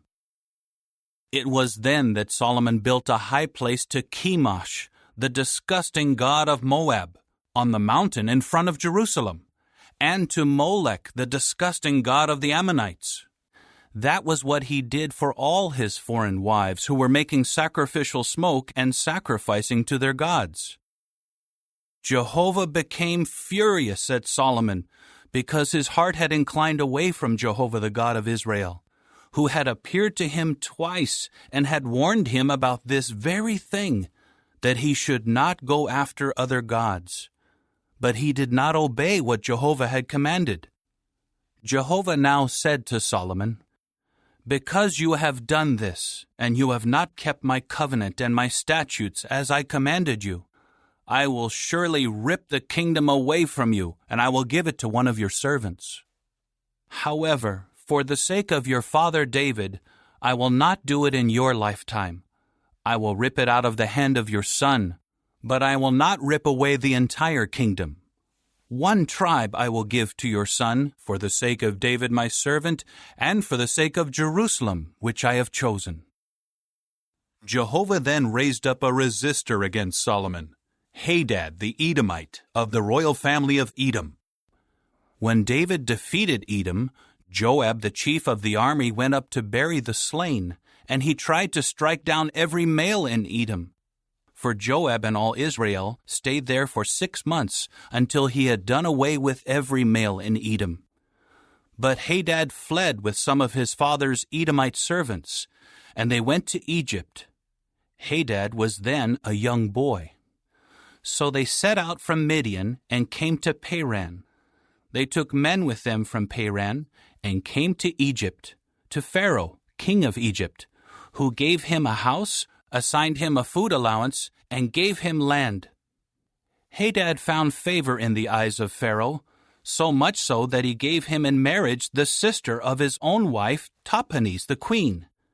In time, the sister of Tahpenes bore him a son, Genubath, and Tahpenes brought him up in the house of Pharaoh, and Genubath remained in the house of Pharaoh among the sons of Pharaoh. Hadad heard in Egypt that David had been laid to rest with his forefathers, and that Joab the chief of the army had died. So Hadad said to Pharaoh, "Send me away, so that I may go to my own land." But Pharaoh said to him, "What have you lacked with me, that you now seek to go to your own land?" To this he said, "Nothing, but please, send me away." God also raised up against Solomon another resistor, Rezin, the son of Eliada, who had fled from his lord Hadadezer, the king of Zobah. He gathered men to himself and became chief of a marauder band when David defeated them. So they went to Damascus and settled there and began reigning in Damascus. And he became a resistor of Israel all the days of Solomon, adding to the harm done by Hadad, and he abhorred Israel while he reigned over Syria. And there was Jeroboam the son of Nebat, an Ephraimite from Zeradah, a servant of Solomon's, whose mother's name was Zeruiah, a widow. He too began to rebel against the king. This is why he rebelled against the king. Solomon had built the mound and had closed up the gap of the city of David his father. Now this Jeroboam was a capable man. When Solomon saw that the young man was a hard worker, he made him overseer over all the compulsory service of the house of Joseph. During that time Jeroboam went out from Jerusalem, and the prophet Ahijah the Shilonite found him on the road. Ahijah was wearing a new garment, and the two of them were by themselves in the field. Ahijah took hold of the new garment he was wearing and ripped it into 12 pieces. Then he said to Jeroboam, "Take 10 pieces for yourself, for this is what Jehovah the God of Israel says. Here I am ripping the kingdom out of the hand of Solomon, and I will give you 10 tribes. But 1 tribe will remain his, for the sake of my servant David, and for the sake of Jerusalem, the city I have chosen out of all the tribes of Israel. I will do this because they have left me, and are bowing down to Ashtoreth, the goddess of the Sidonians, to Chemosh, the god of Moab, and to Milcom, the god of the Ammonites. And they have not walked in my ways, by doing what is right in my eyes, and observing my statutes and my judgments, as his father David did. But I will not take the entire kingdom out of his hand, and I will keep him as a chieftain for all the days of his life, for the sake of David my servant whom I chose, because he obeyed my commandments and my statutes. But I will take the kingship out of the hand of his son, and give it to you, that is, 10 tribes. To his son I will give 1 tribe, so that David my servant may always have a lamp before me in Jerusalem, the city that I have chosen for myself as the place to put my name. I will take you, and you will reign over all that you desire, and you will become king over Israel. And if you obey all that I command you, and walk in my ways, and do what is right in my eyes by obeying my statutes and my commandments, just as David my servant did, I will also be with you. I will build you a lasting house, just as I have built for David, and I will give you Israel. And I will humiliate the offspring of David because of this, but not always." So Solomon tried to put Jeroboam to death. But Jeroboam fled to Egypt, to Shishak, the king of Egypt, and he remained in Egypt until Solomon's death. As for the rest of the history of Solomon, all that he did and his wisdom, is it not written in the book of the history of Solomon? The length of Solomon's reign in Jerusalem over all Israel was 40 years. Then Solomon was laid to rest with his forefathers, and was buried in the city of David his father, and his son Rehoboam became king in his place. Chapter 12. Rehoboam went to Shechem, for all Israel had come to Shechem to make him king. As soon as Jeroboam the son of Nebat heard of it, he was still in Egypt because he had run off on account of King Solomon and was living in Egypt. They sent for him. After that, Jeroboam and all the congregation of Israel came to Rehoboam and said, "Your father made our yoke harsh. But if you make the harsh service of your father easier, and you lighten the heavy yoke he put on us, we will serve you." At this he said to them, Go away for 3 days, then return to me." So the people went away. King Rehoboam then consulted with the older men who had served his father Solomon while he was alive, saying, "What advice would you give on how to reply to this people?" They answered him, "If today you would become a servant to this people and submit to their request and give them a favorable answer, they will always be your servants." However, he rejected the advice that the older men gave him, and he consulted with the young men who had grown up with him and who were now his attendants. He asked them, "What advice do you offer on how we should reply to this people who have said to me, 'Make the yoke your father put on us lighter'?" The young men who had grown up with him said to him, "This is what you should say to this people who have said to you, 'Your father made our yoke heavy, but you should make it lighter for us.'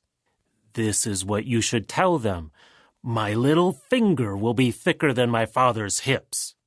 My father imposed a heavy yoke on you, but I will add to your yoke. My father punished you with whips, but I will punish you with scourges." Jeroboam and all the people came to Rehoboam on the 3rd day, just as the king had said, "Return to me on the 3rd day." But the king answered the people harshly, rejecting the advice that the older men had given him. He spoke to them according to the advice of the young men, saying, "My father made your yoke heavy, but I will add to your yoke. My father punished you with whips, but I will punish you with scourges." So the king did not listen to the people, for this turn of events was caused by Jehovah, in order to carry out the word that Jehovah had spoken through Ahijah the Shilonite to Jeroboam the son of Nebat. When all Israel saw that the king refused to listen to them, the people replied to the king, "What share do we have in David? We have no inheritance in the son of Jesse. To your gods, O Israel. Now look after your own house, O David." With that, Israel returned to their homes. But Rehoboam continued to reign over the Israelites living in the cities of Judah. Then King Rehoboam sent Adoram, who was in charge of those conscripted for forced labor, but all Israel stoned him to death. King Rehoboam managed to mount his chariot to flee to Jerusalem, and the Israelites have been in revolt against the house of David down to this day. As soon as all Israel heard that Jeroboam had returned, they summoned him to the assembly and made him king over all Israel. None of the people followed the house of David except the tribe of Judah. When Rehoboam arrived in Jerusalem, he immediately congregated all the house of Judah and the tribe of Benjamin, 180,000 trained warriors, to fight against the house of Israel in order to restore the kingship to Rehoboam the son of Solomon. Then the word of the true God came to Shemaiah, the man of the true God, saying, "Say to Rehoboam the son of Solomon, the king of Judah, and to all the house of Judah and Benjamin, and the rest of the people, this is what Jehovah says. You must not go up and fight against your Israelite brothers. Each one of you must return to his house, for I have caused this to happen." So they obeyed the word of Jehovah and went back home, as Jehovah had told them. Jeroboam then built up Shechem in the mountainous region of Ephraim and lived there. From there he went out and built up Penuel. Jeroboam said in his heart, "Now the kingdom will return to the house of David. If this people continues to go up to offer sacrifices at the house of Jehovah in Jerusalem, the heart of this people will also return to their lord, King Rehoboam of Judah. Yes, they will kill me and return to King Rehoboam of Judah." After consultation, the king made 2 golden calves and said to the people, "It is too much for you to go up to Jerusalem. Here is your God, O Israel, who brought you up out of the land of Egypt." Then he placed one in Bethel, and the other he put in Dan. And this caused them to sin, and the people went as far as Dan to worship the one there. And he made houses of worship on the high places, and appointed priests from the people in general, those who were not Levites. Jeroboam also established a festival in the 8th month, on the 15th day of the month, like the festival in Judah.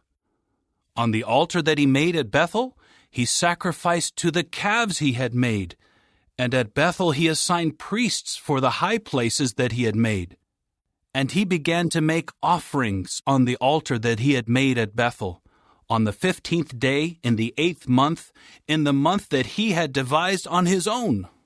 And he established a festival for the people of Israel, and he ascended the altar to make offerings and sacrificial smoke. Chapter 13. By the word of Jehovah, a man of God came from Judah to Bethel, while Jeroboam was standing by the altar to make sacrificial smoke. Then he called out against the altar by the word of Jehovah and said, O altar, altar, this is what Jehovah says. Look, a son named Josiah will be born to the house of David. He will sacrifice on you the priests of the high places, those making sacrificial smoke on you, and he will burn human bones on you. He gave a sign on that day, saying, This is the sign that Jehovah has declared. Look, the altar will be ripped apart, and the ashes that are on it will be spilled out. As soon as the king heard the word that the man of the true God had called out against the altar at Bethel, Jeroboam stretched out his hand from the altar and said, Seize him! Immediately, the hand that he had stretched out against him dried up, and he could not draw it back. Then the altar was ripped apart, and the ashes were spilled out from the altar, according to the sign that the man of the true God had given by the word of Jehovah. The king now said to the man of the true God, Please, beg for the favor of Jehovah your God, and pray in my behalf that my hand may be restored to me. At this the man of the true God begged for the favor of Jehovah, and the king's hand was restored to its former condition. The king then said to the man of the true God, Come home with me, and take some food, and let me give you a gift. But the man of the true God said to the king, Even if you gave me half your house, I would not come with you and eat bread or drink water in this place. For this is what I was commanded by the word of Jehovah. You must not eat bread or drink water, and you must not return by the way you came. So he left by another way, and he did not return by the way he had come to Bethel.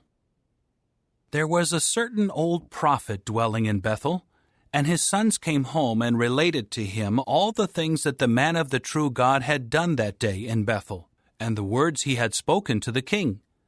After they related this to their father asked them, Which way did he go? So his son showed him the way that the man of the true God from Judah had gone. He now said to his sons, Saddle the donkey for me. They saddled the donkey for him, and he mounted it. He followed the man of the true God and found him sitting under a big tree. Then he said to him, Are you the man of the true God who came from Judah? He replied, I am. He said to him, Come home with me and eat bread. But he said, I cannot go back with you or accept your invitation, nor may I eat bread or drink water with you in this place. For I was told by the word of Jehovah, you must not eat bread or drink water there. You must not return by the way you came. At this he said to him, I too am a prophet like you, and an angel told me by the word of Jehovah, have him come back with you to your house, so that he may eat bread and drink water. He deceived him. So he went back with him to eat bread and drink water in his house. While they were sitting at the table, the word of Jehovah came to the prophet who had brought him back, and he called out to the man of the true God from Judah, saying, This is what Jehovah says.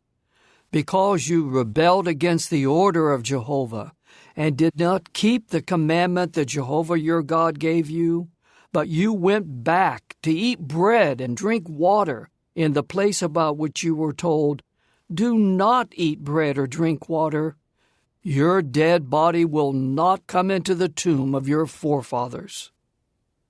After the man of the true God ate bread and drank, the old prophet saddled the donkey for the prophet whom he had brought back.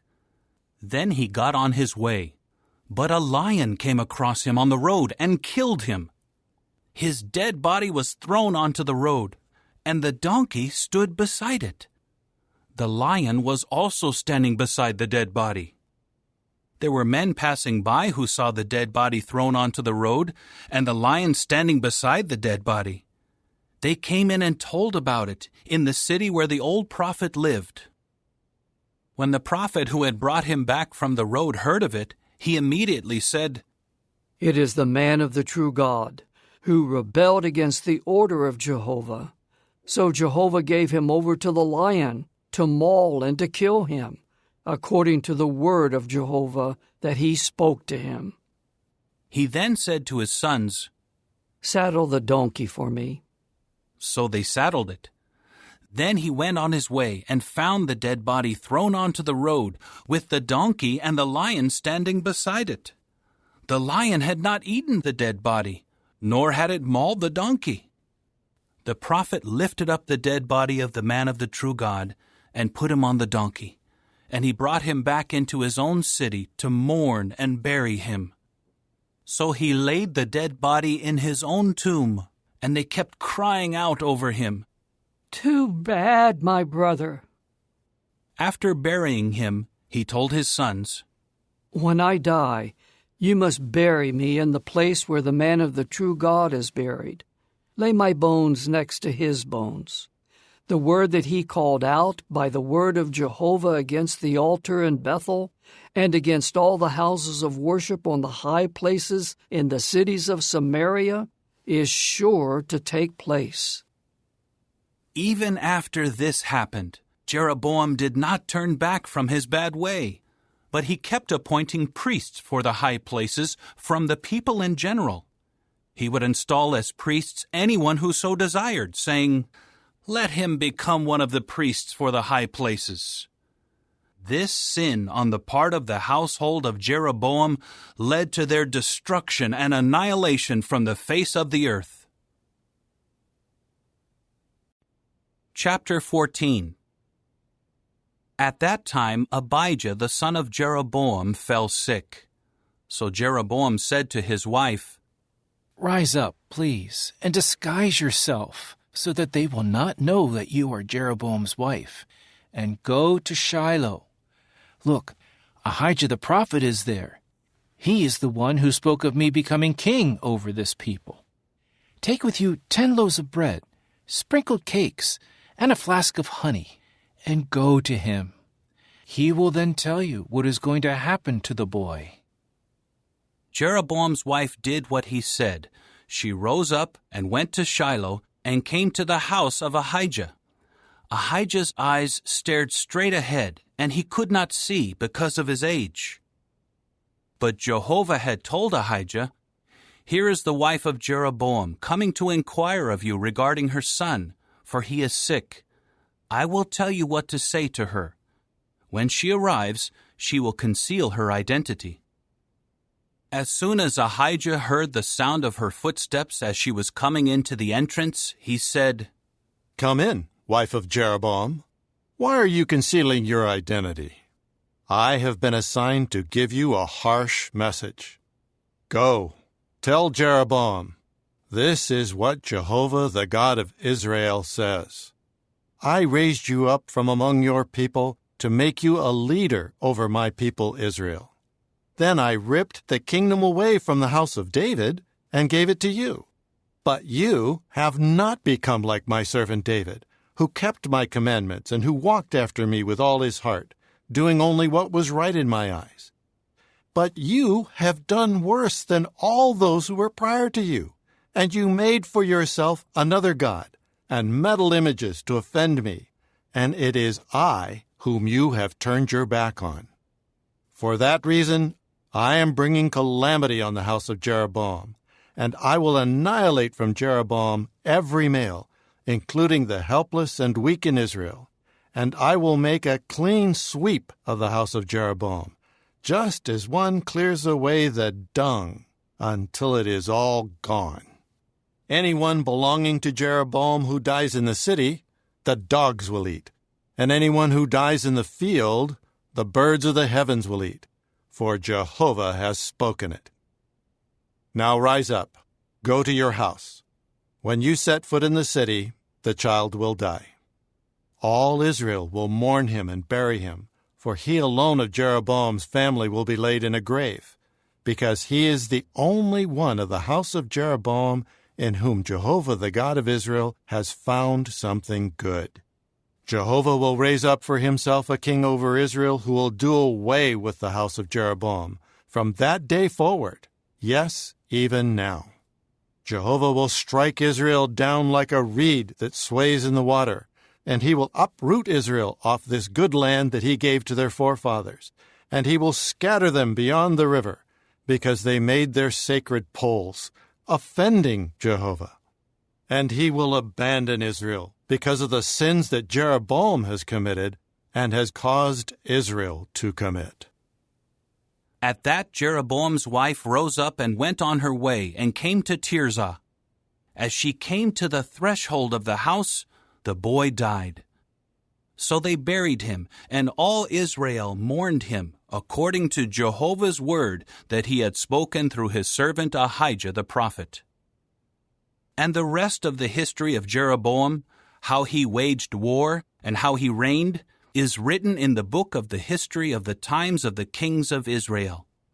And the length of Jeroboam's reign was 22 years, after which he was laid to rest with his forefathers, and his son Nadab became king in his place. Meanwhile, Rehoboam the son of Solomon had become king in Judah. Rehoboam was 41 years old when he became king, and he reigned for 17 years in Jerusalem, the city that Jehovah had chosen out of all the tribes of Israel as the place to put his name. The name of Rehoboam's mother was Naamah the Ammonitess. And Judah was doing what was bad in the eyes of Jehovah, and by the sins they committed they provoked him more than their forefathers had done. They too kept building for themselves high places, sacred pillars, and sacred poles on every high hill and under every luxuriant tree. There were also male temple prostitutes in the land. They acted according to all the detestable things of the nations that Jehovah had driven out before the Israelites. In the 5th year of King Rehoboam, King Shishak of Egypt came up against Jerusalem. He took the treasures of the house of Jehovah and the treasures of the king's house. He took everything, including all the gold shields that Solomon had made. So King Rehoboam made copper shields to replace them, and he entrusted them to the chiefs of the guard, who guarded the entrance of the king's house. Whenever the king came to the house of Jehovah, the guards would carry them, and then they would return them to the guard chamber. And the rest of the history of Rehoboam, all that he did, is it not written in the book of the history of the times of the kings of Judah? There was constant warfare between Rehoboam and Jeroboam. Then Rehoboam was laid to rest with his forefathers, and was buried with his forefathers in the city of David. His mother's name was Naamah the Ammonitess, and his son Abijam became king in his place.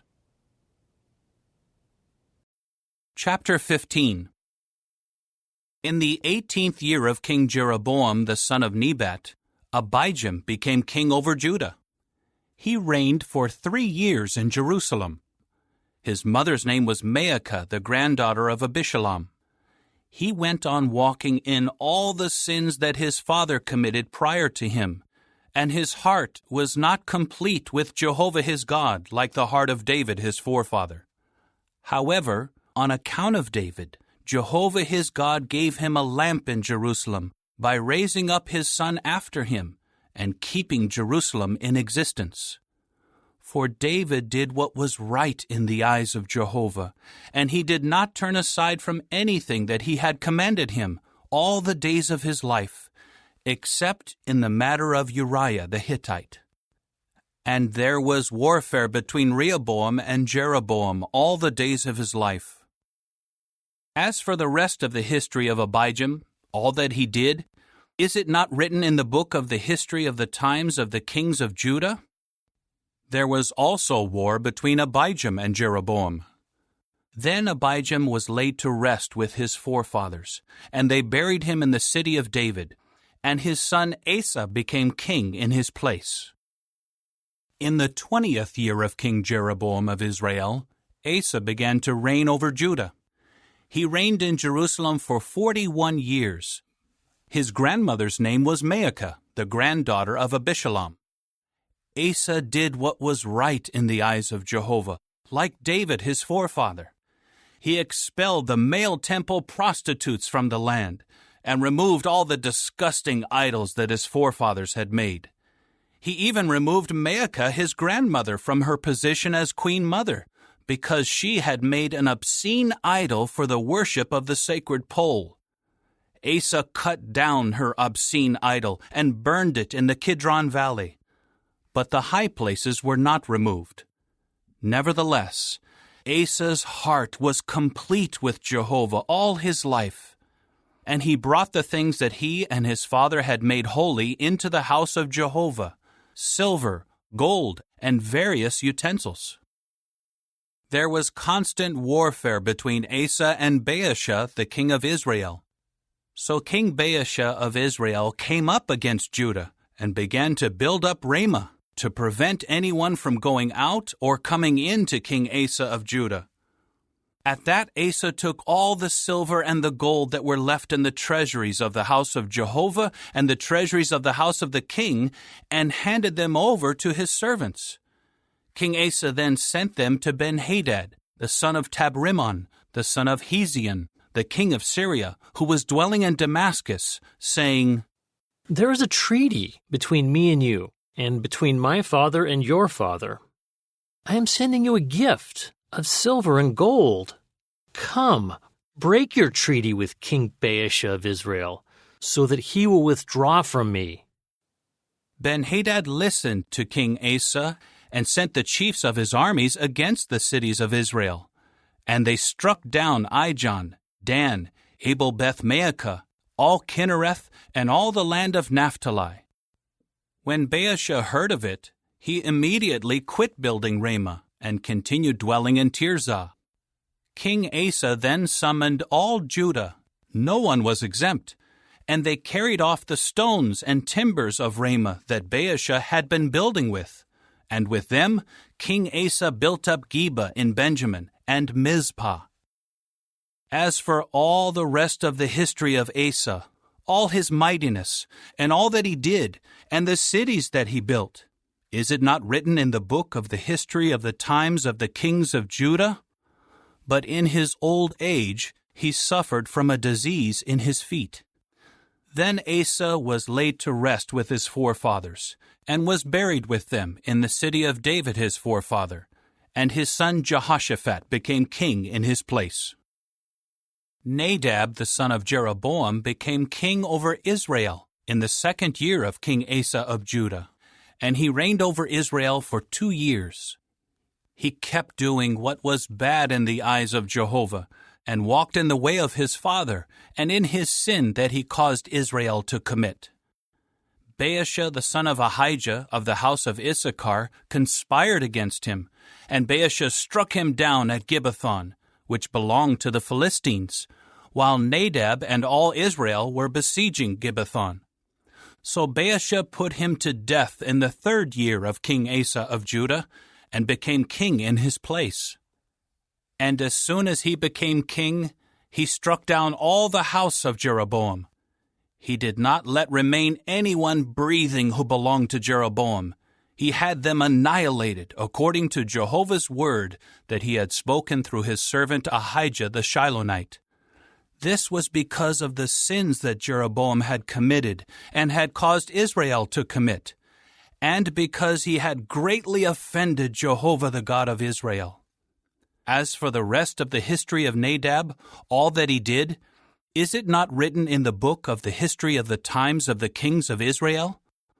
And there was constant warfare between Asa and King Baasha of Israel.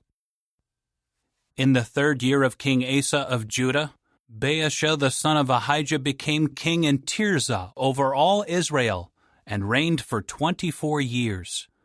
But he kept doing what was bad in the eyes of Jehovah, and he walked in the way of Jeroboam and in his sin that he caused Israel to commit.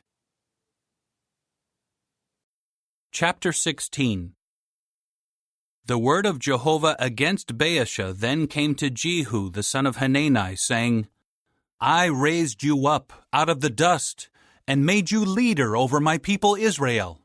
But you kept walking in the way of Jeroboam, and caused my people Israel to sin, so that they offended me with their sins. So I am making a clean sweep of Baasha and his house, and I will make his house like the house of Jeroboam the son of Nebat. Anyone belonging to Baasha who dies in the city, the dogs will eat. And anyone belonging to him who dies in the field, the birds of the heavens will eat. As for the rest of the history of Baasha, what he did, and his mightiness, is it not written in the book of the history of the times of the kings of Israel? Then Baasha was laid to rest with his forefathers, and was buried in Tirzah, and Elah his son became king in his place. Also through the prophet Jehu the son of Hanani, Jehovah's word came against Baasha and his house, both because of all the badness that he committed in the eyes of Jehovah, by offending him with the work of his hands, becoming like the house of Jeroboam, and also because of his striking him down. In the 26th year of King Asa of Judah, Elah the son of Baasha became king over Israel in Tirzah, and he reigned for 2 years. His servant Zimri, the chief of half of his chariot forces, conspired against him while he was in Tirzah, drinking himself drunk at the house of Arza, who was over the household in Tirzah. Zimri came in and struck him down and put him to death in the 27th year of King Asa of Judah, and he became king in his place. When he became king, as soon as he sat down on his throne, he struck down all the house of Baasha. He did not spare a single male, whether of his relatives or of his friends. Thus Zimri annihilated the whole house of Baasha, according to the word that Jehovah had spoken against Baasha through Jehu the prophet. This was for all the sins that Baasha and his son Elah had committed, and the sins they had caused Israel to commit, by offending Jehovah the God of Israel with their worthless idols. As for the rest of the history of Elah, all that he did, is it not written in the book of the history of the times of the kings of Israel? In the 27th year of King Asa of Judah, Zimri became king for 7 days in Tirzah, while the troops were camped against Gibbethon, which belonged to the Philistines. In time the troops who were encamped heard it being said, Zimri has conspired, and has also struck down the king. So all Israel made Omri, the chief of the army, king over Israel on that day in the camp. Omri and all Israel with him went up from Gibbethon and laid siege to Tirzah. When Zimri saw that the city had been captured, he went into the fortified tower of the king's house and burned the house down over himself, and he died. This was for his own sins that he had committed by doing what was bad in the eyes of Jehovah, by walking in the way of Jeroboam, and for the sin he had caused Israel to commit. As for the rest of the history of Zimri and his conspiracy, is it not written in the book of the history of the times of the kings of Israel? It was then that the people of Israel were divided into 2 factions. One part of the people became followers of Tibni, the son of Ginath, wanting to make him king, and the other part followed Omri. But the people who were following Omri prevailed over the people following Tibni, the son of Ginath. So Tibni died, and Omri became king.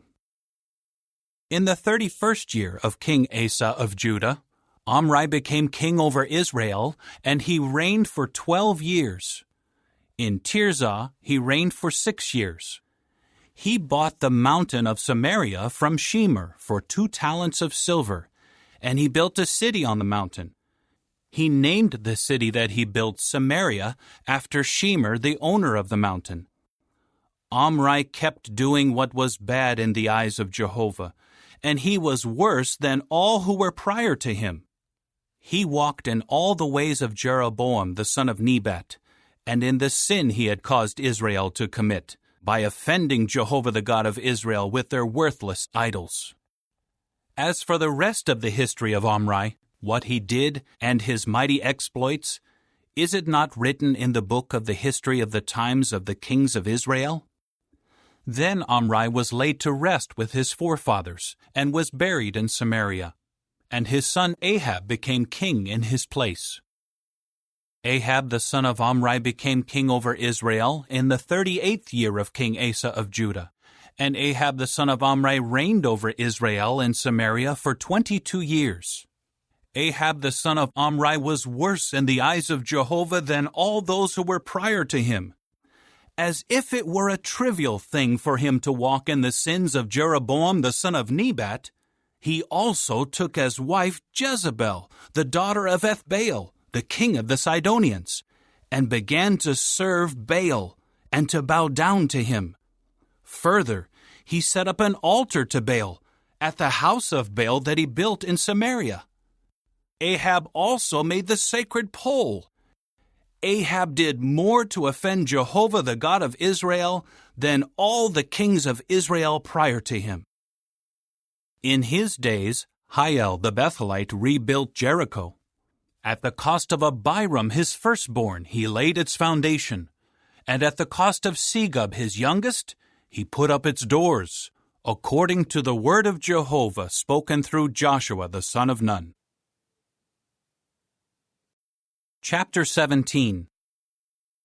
Now Elijah the Tishbite, an inhabitant of Gilead, said to Ahab, As surely as Jehovah, the God of Israel whom I serve, is living, during these years there will be no dew or rain, except by my word. The word of Jehovah came to him, saying, Leave here, and turn eastward, and hide at the valley of Cherith, east of the Jordan. You should drink from the stream, and I will command the ravens to supply you food there. He immediately went and did according to the word of Jehovah. He went and stayed by the valley of Cherith, east of the Jordan. And the ravens were bringing him bread and meat in the morning, and bread and meat in the evening, and he drank from the stream. But after some days, the stream ran dry, because there was no rain in the land. The word of Jehovah then came to him, Rise up, go to Zarephath, which belongs to Sidon, and stay there. Look, I will command a widow there to supply you with food. So he rose up and went to Zarephath. When he came to the entrance of the city, there was a widow gathering pieces of wood. So he called to her and said, Please, bring me a little water in a cup, so that I may drink. As she went to get it, he called to her, Please, bring me a piece of bread in your hand. At this she said, As surely as Jehovah your God is living, I have no bread, only a handful of flour in the large jar, and a little oil in the small jar. Now I am gathering a few pieces of wood, and I will go in and make something for me and my son. After we have eaten, we will die. Then Elijah said to her, Do not be afraid. Go in and do as you said. But first, make me a small round loaf of bread with what is there, and bring it out to me. Then you can make something afterward for you and your son. For this is what Jehovah, the God of Israel, says. The large jar of flour will not run out, and the small jar of oil will not run dry, until the day Jehovah makes it rain on the surface of the ground. So she went and did as Elijah said, and she, together with him and her household, ate for many days. The large jar of flour did not run out, and the small jar of oil did not run dry, according to Jehovah's word that he had spoken through Elijah. After these things, the son of the woman who owned the house fell sick, and his sickness became so severe that he stopped breathing. At this she said to Elijah, "What do you have against me, O man of the true God? Have you come to remind me of my guilt and to put my son to death?" But he said to her, "Give me your son." Then he took him from her arms and carried him up to the roof chamber where he was staying, and he laid him on his own bed. He called out to Jehovah, "O Jehovah my God, are you also bringing harm to the widow with whom I am staying by putting her son to death?" Then he stretched himself out over the child 3 times and called out to Jehovah, "O Jehovah my God, please, let this child's life come back into him." Jehovah listened to Elijah's request, and the life of the child came back into him, and he revived. Elijah took the child and brought him down from the roof chamber into the house and gave him to his mother. And Elijah said, "See, your son is alive." At that the woman said to Elijah, "Now I know that you truly are a man of God, and that Jehovah's word in your mouth is truth." Chapter 18. After some time, in the 3rd year, Jehovah's word came to Elijah, saying, "Go, present yourself to Ahab, and I will send rain on the surface of the ground." So Elijah went to present himself to Ahab while the famine was severe in Samaria. Meanwhile, Ahab called Obadiah, who was over the household. Now Obadiah greatly feared Jehovah, and when Jezebel was doing away with Jehovah's prophets, Obadiah took 100 prophets and hid them 50 to a cave, and he supplied them with bread and water. Ahab then said to Obadiah, "Go through the land to all the springs of water and to all the valleys. Perhaps we can find enough grass to keep the horses and mules alive, and not have all our animals die." So they divided between themselves the land they were going to pass through. Ahab went alone by one way, and Obadiah went alone by another way. As Obadiah was on his way, Elijah was there to meet him. At once he recognized him and fell face down and said, "Is this you, my lord Elijah?" He replied to him, "It is I. Go and tell your lord, Elijah is here." But he said, "What sin have I committed that you should hand your servant over to Ahab to put me to death? As surely as Jehovah your God is living, there is not a nation or a kingdom where my Lord has not sent to look for you." After they said, "He is not here," he made the kingdom and the nations swear that they could not find you. Now you are saying, "Go and tell your Lord, Elijah is here." When I depart from you, the Spirit of Jehovah will carry you away to a place I will not know. And when I tell Ahab, and he does not find you, he will surely kill me. Yet your servant has feared Jehovah from his youth. Has my Lord not been told what I did when Jezebel was killing the prophets of Jehovah? How I hid 100 of the prophets of Jehovah by groups of 50 in a cave, and kept supplying them bread and water? But now you are saying, "Go and tell your Lord, Elijah is here." He will certainly kill me. However, Elijah said, "As surely as Jehovah of armies whom I serve is living, today I will present myself to him." So Obadiah went off to meet Ahab and told him, and Ahab went to meet Elijah. As soon as Ahab saw Elijah, he said to him, "Is this you, the one bringing great trouble on Israel?" To this he said, I have not brought trouble on Israel, but you and the house of your father have, by abandoning the commandments of Jehovah and by following the Baals. And now, summon all Israel to me at Mount Carmel, as well as the 450 prophets of Baal and the 400 prophets of the sacred pole, who are eating at the table of Jezebel. So Ahab sent word among all the people of Israel and collected the prophets together at Mount Carmel. Then Elijah approached all the people and said, How long will you be limping between two different opinions? If Jehovah is the true God, follow him. But if Baal is, follow him. But the people did not say a word in answer to him. Elijah then said to the people, I am the only prophet of Jehovah left, while the prophets of Baal are 450 men. Let them give us 2 young bulls, and let them choose 1 young bull and cut it into pieces and put it on the wood, but they should not put fire to it. I will prepare the other young bull, and I will place it on the wood, but I will not put fire to it.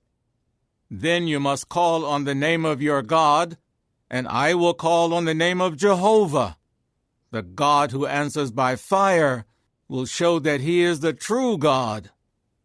To this all the people answered, What you say is good. Elijah now said to the prophets of Baal, Choose 1 young bull and prepare it first, because you are the majority.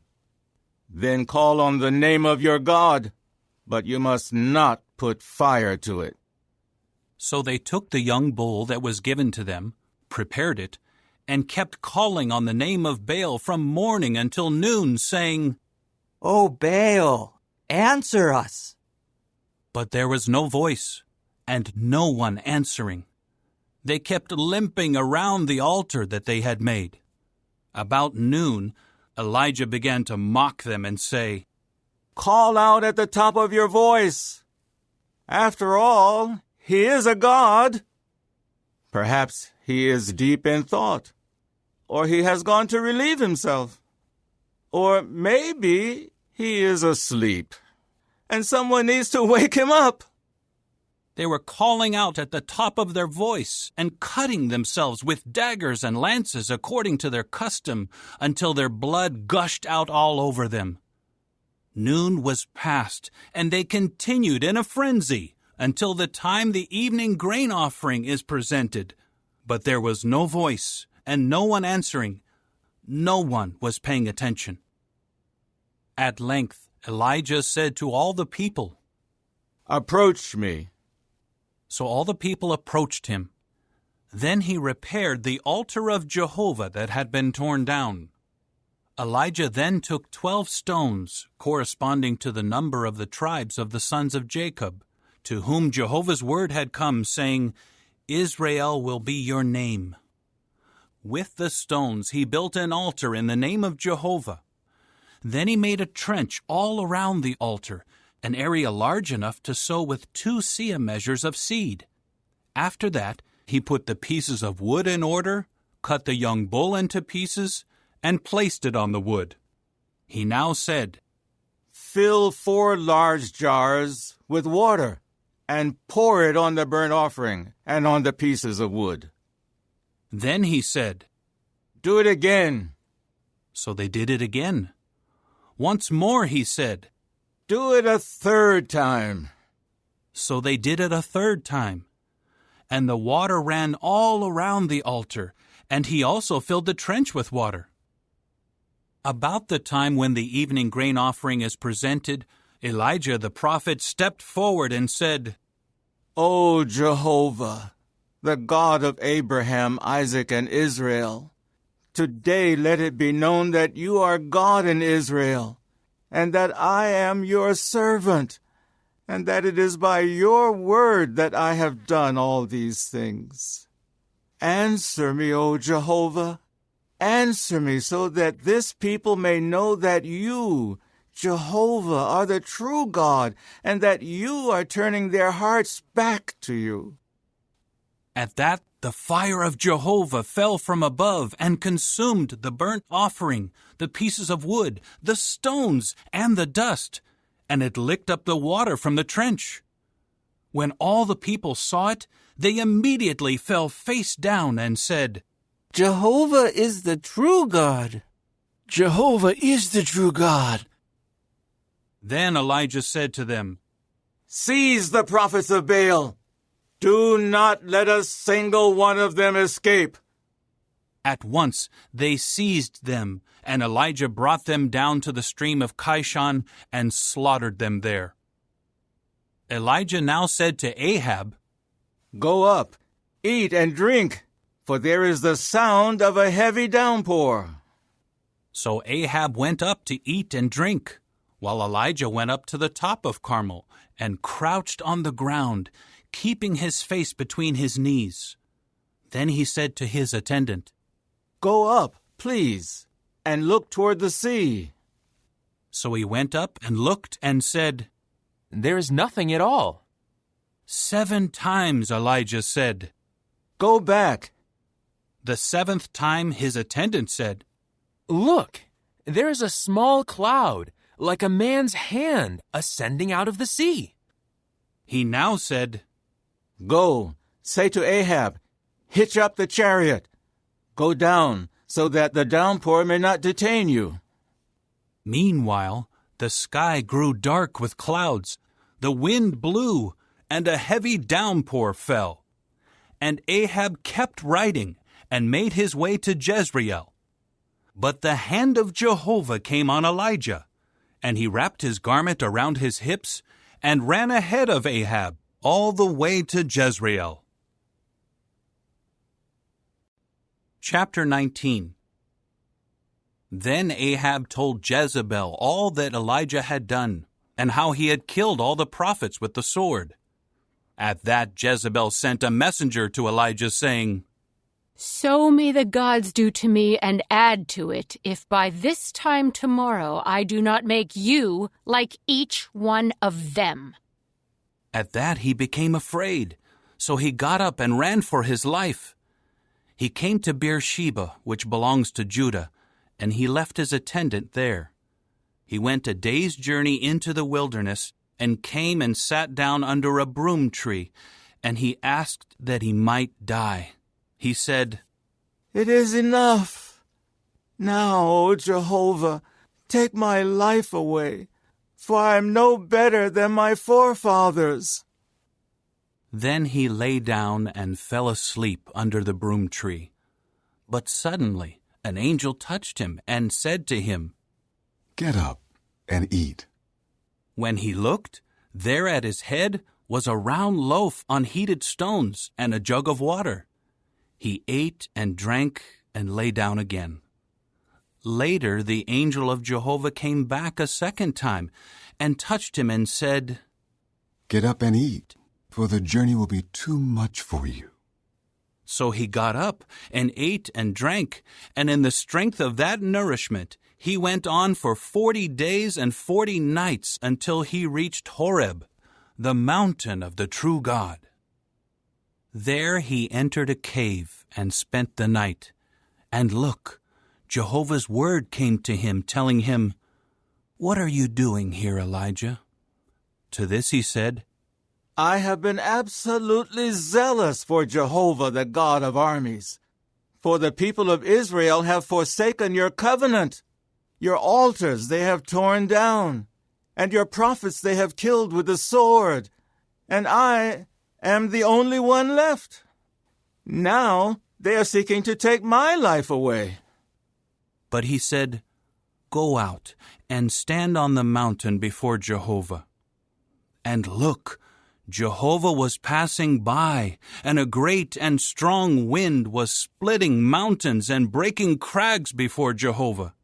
But Jehovah was not in the wind. After the wind, there was an earthquake, but Jehovah was not in the earthquake. After the earthquake, there was a fire, but Jehovah was not in the fire. After the fire, there was a calm, low voice. As soon as Elijah heard it, he wrapped his face in his official garment and went out and stood at the entrance of the cave. Then a voice asked him, "What are you doing here, Elijah?" To this he said, I have been absolutely zealous for Jehovah the God of armies. For the people of Israel have forsaken your covenant. Your altars they have torn down, and your prophets they have killed with the sword, and I am the only one left. Now they are seeking to take my life away. Jehovah said to him, "Return and go to the wilderness of Damascus. When you arrive, anoint Hazael as king over Syria. And you should anoint Jehu, the grandson of Nimshi, as king over Israel. And you should anoint Elisha, the son of Shaphat from Abel-Meholah, as prophet to take your place. Anyone escaping from Hazael's sword, Jehu will put to death. And anyone escaping from Jehu's sword, Elisha will put to death. And I still have left 7,000 in Israel, all whose knees have not bent down to Baal, and whose mouths have not kissed him." So he went from there and found Elisha the son of Shaphat, while he was plowing with 12 pairs of bulls ahead of him, and he was with the 12th pair. So Elijah went over to him and threw his official garment on him. At that he left the bulls and ran after Elijah and said, "Please, let me kiss my father and my mother. Then I will follow you." He replied to him, Go, return, for what have I done to stop you? So he went back and took a pair of bulls and sacrificed them, and he used the plowing gear to boil the meat of the bulls, and gave it to the people, and they ate. After that he rose up and followed Elijah and began to minister to him. Chapter 20. Now King Ben-Hadad of Syria gathered his whole army together, along with 32 other kings and their horses and chariots. He went up and laid siege to Samaria and fought against it. Then he sent messengers to King Ahab of Israel at the city and said to him, "This is what Ben-Hadad says. Your silver and your gold are mine, as well as the best of your wives and your sons." To this the king of Israel answered, "According to your word, my lord the king, I am yours along with all that belongs to me." The messengers later came back and said, "This is what Ben-Hadad says. I sent this message to you. Your silver, your gold, your wives, and your sons you will give me. But about this time tomorrow I will send my servants to you, and they will carefully search your house and the houses of your servants, and all your desirable things they will seize and take away." At that, the king of Israel called all the elders of the land and said, "Take note, please, and see that this man is bent on bringing calamity, for he demanded my wives, my sons, my silver, and my gold, and I did not refuse him." Then all the elders and all the people said to him, "Do not obey, and do not consent." So he said to the messengers of Ben-Hadad, "Say to my lord the king, all that you first demanded of your servant I will do, but this I cannot do." With that the messengers went off and brought word back to him. Ben-Hadad now sent him this message: "So may the gods do to me, and add to it, if there is enough dust in Samaria to give each of the people following me a handful." The king of Israel answered, "Tell him, the one who puts on his armor should not boast about himself like one who takes it off." As soon as he heard this reply, while he and the kings were drinking in their tents, he said to his servants, "Get ready to attack." So they got ready to attack the city. But a prophet approached King Ahab of Israel and said, "This is what Jehovah says. Have you seen all this large crowd? Here I am giving it into your hand today, and then you will know that I am Jehovah." Ahab asked, "By whom?" To which he said, This is what Jehovah says, by the attendance of the princes of the provinces. So he asked, Who will start the battle? To which he said, You. Ahab then counted the attendants of the princes of the provinces, and they were 232. After that, he counted all the Israelite men, 7,000. They went out at noon, while Ben-Hadad was drinking himself drunk in the tents, along with the 32 kings who were helping him. When the attendants of the princes of the provinces came out first, Ben-Hadad at once sent messengers. They reported to him, Men have come out from Samaria. At that he said, If they have come out for peace, take them alive. Or if they have come out for battle, you should still take them alive. But when these came out of the city, the attendants of the princes of the provinces and the armies that were following them, each one struck down his opponent. Then the Syrians fled, and Israel pursued them. But King Ben-Hadad of Syria escaped on a horse with some of the horsemen. But the king of Israel went out and kept striking down the horses and the chariots, and he inflicted a great defeat on the Syrians. Later the prophet approached the king of Israel and said to him, Go, strengthen yourself, and consider what you are going to do. For at the start of the next year, the king of Syria will come up against you. Now the servants of the king of Syria said to him, Their God is a God of mountains. That is why they overpowered us. But if we fight against them on level land, we will overpower them. Also do this. Remove all the kings from their places and replace them with governors. Then gather an army equal to the army you lost, horse for horse and chariot for chariot. Let us fight against them on level land, and we will surely overpower them. So he listened to their advice and did just that. At the start of the year, Ben-Hadad mustered the Syrians and went up to Aphek for battle against Israel. The people of Israel were also mustered and supplied, and they went out to meet them. When the people of Israel camped in front of them, they were like 2 tiny flocks of goats, while the Syrians filled the whole land. Then the man of the true God approached the king of Israel and said, This is what Jehovah says. Because the Syrians have said, Jehovah is a God of mountains, and he is not a God of plains, I will give all this large crowd into your hand, and you will certainly know that I am Jehovah. They remained encamped opposite each other for 7 days, and on the 7th day the battle began. The people of Israel struck down 100,000 Syrian foot soldiers in 1 day, and the rest fled to Aphek into the city. But the wall fell down on 27,000 of the men who were left. Ben-Hadad also fled and came into the city, and he hid in an inner room. So his servants said to him, Look, we have heard that the kings of the house of Israel are merciful kings. Please, let us wear sackcloth on our hips and put ropes on our heads and go out to the king of Israel. Perhaps he will spare your life. So they wore sackcloth around their hips and ropes on their heads and came in to the king of Israel and said, Your servant Ben-Hadad says, Please, let me live.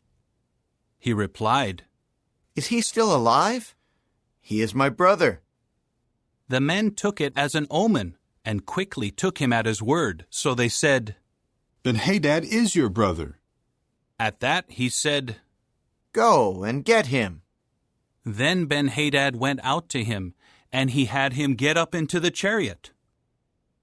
Ben-Hadad now said to him, The cities that my father took from your father, I will return, and you may establish markets for yourself in Damascus, just as my father did in Samaria. Ahab replied, On the basis of this agreement, I will let you go. With that he made an agreement with him and let him go. By the word of Jehovah, one of the sons of the prophet said to his companion, "Strike me, please." But the man refused to strike him. So he said to him, "Because you did not listen to the voice of Jehovah, as soon as you leave me, a lion will kill you." After he left him, a lion came upon him and killed him. He found another man and said, "Strike me, please." So the man struck him and wounded him.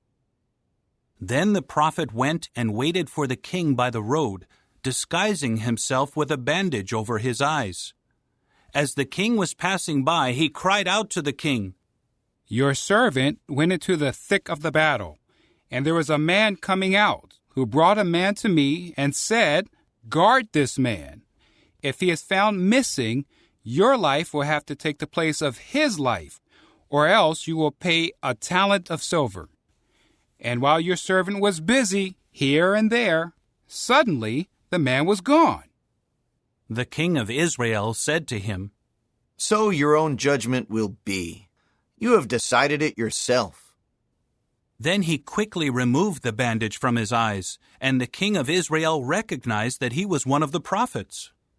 He said to him, "This is what Jehovah says.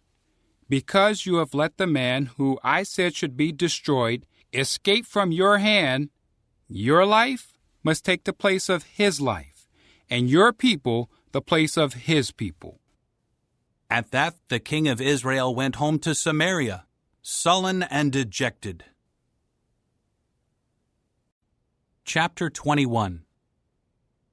After these things, an incident took place concerning a vineyard that belonged to Naboth the Jezreelite. It was in Jezreel, next to the palace of Ahab, the king of Samaria. Ahab said to Naboth, "Give me your vineyard for me to use as a vegetable garden, for it is near my house. Then I will give you a better vineyard to replace it. Or if you prefer, I will give you its value in money." But Naboth said to Ahab, "It is unthinkable from Jehovah's standpoint for me to give you the inheritance of my forefathers." So Ahab came into his house sullen and dejected over the answer that Naboth the Jezreelite had given him when he said, "I will not give you the inheritance of my forefathers." Then he lay down on his bed, kept his face turned away, and refused to eat. His wife Jezebel came in to him and asked him, "Why are you so sad that you refuse to eat?" He replied to her, "Because I said to Naboth the Jezreelite, 'Give me your vineyard for money, or if you prefer, let me give you another vineyard to replace it.' But he said, 'I will not give you my vineyard.'" His wife Jezebel said to him, "Are you not the one ruling as king over Israel? Get up, eat something, and let your heart be cheerful. I will give you the vineyard of Naboth the Jezreelite." So she wrote letters in Ahab's name and sealed them with his seal, and sent the letters to the elders and the nobles who lived in Naboth's city. She wrote in the letters, "Proclaim a fast, and have Naboth sit at the head of the people, and have 2 good-for-nothing men sit in front of him and testify against him, saying, 'You have cursed God and the king.' Then bring him out and stone him to death." So the men of his city, the elders and the nobles who lived in his city, did just as was written in the letters that Jezebel sent to them. They proclaimed a fast and had Naboth sit at the head of the people. Then 2 of the good-for-nothing men came in and sat down in front of him and began to testify against Naboth in front of the people, saying, "Naboth has cursed God and the king." After that, they brought him to the outskirts of the city and stoned him to death. They now sent word to Jezebel, saying, "Naboth has been stoned to death." As soon as Jezebel heard that Naboth had been stoned to death, she said to Ahab, "Get up, take possession of the vineyard of Naboth the Jezreelite, which he refused to give you for money, for Naboth is no longer alive. He is dead." As soon as Ahab heard that Naboth was dead, Ahab got up to go down to the vineyard of Naboth the Jezreelite to take possession of it. But Jehovah's word came to Elijah the Tishbite, saying, "Get up, go down to meet Ahab the king of Israel, who is in Samaria. There he is in the vineyard of Naboth, where he has gone to take possession of it. You must tell him, 'This is what Jehovah says. Have you murdered a man and also taken his property?' Then say to him, 'This is what Jehovah says. In the place where the dogs licked up the blood of Naboth, the dogs will lick up your own blood.'" Ahab said to Elijah, "So you have found me, O my enemy." He replied, "I have found you. Because you are determined to do what is bad in the eyes of Jehovah, here I am bringing calamity upon you, and I will make a clean sweep after you, and will annihilate from Ahab every male, including the helpless and weak in Israel. And I will make your house like the house of Jeroboam the son of Nebat, and like the house of Baasha the son of Ahijah, for you have provoked my anger, and have caused Israel to sin. Also, concerning Jezebel, Jehovah has said, 'The dogs will eat up Jezebel in the plot of land of Jezreel.'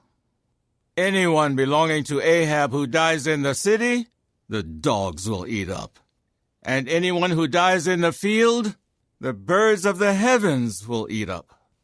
Indeed, there has never been anyone like Ahab, who was so determined to do what was bad in the eyes of Jehovah, egged on by his wife Jezebel. He acted in the most detestable way by going after the disgusting idols, just as all the Amorites had done, whom Jehovah drove out from before the Israelites." As soon as Ahab heard these words, he ripped his garments apart and put sackcloth on his body, and he went on a fast and kept lying down in sackcloth and walking despondently. Jehovah's word then came to Elijah the Tishbite, "Have you seen how Ahab has humbled himself on my account? Because he has humbled himself before me, I will not bring the calamity during his lifetime. I will bring the calamity upon his house in the days of his son." Chapter 22. For 3 years there was no war between Syria and Israel. In the 3rd year, King Jehoshaphat of Judah went down to the king of Israel. Then the king of Israel said to his servants, "Do you know that Ramoth-Gilead belongs to us? And yet we are hesitating to take it back from the king of Syria." He then said to Jehoshaphat, "Will you go with me to fight at Ramoth-Gilead?" Jehoshaphat replied to the king of Israel, "I am the same as you. My people are the same as your people. My horses are the same as your horses."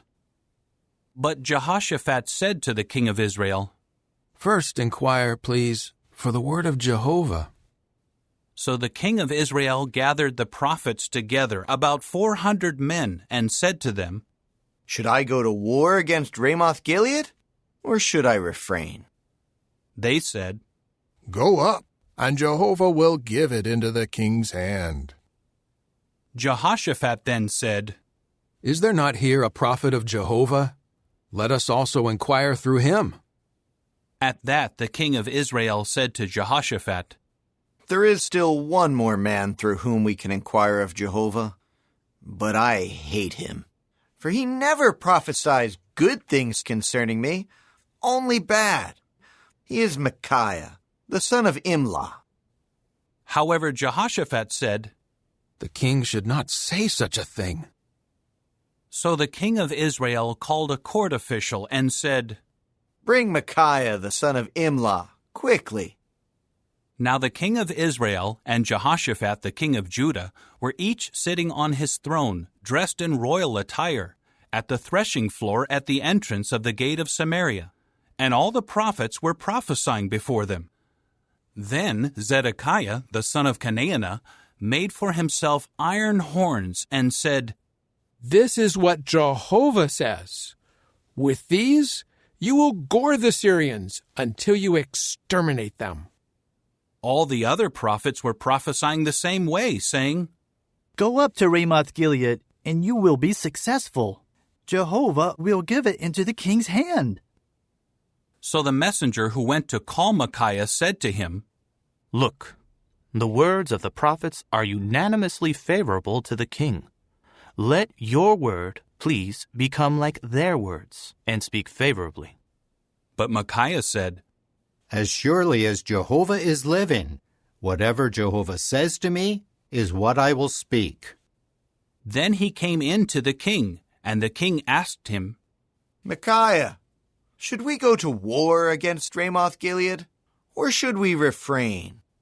At once he replied, "Go up, and you will be successful. Jehovah will give it into the king's hand." At that the king said to him, "How many times must I put you under oath not to speak to me anything but the truth in the name of Jehovah?"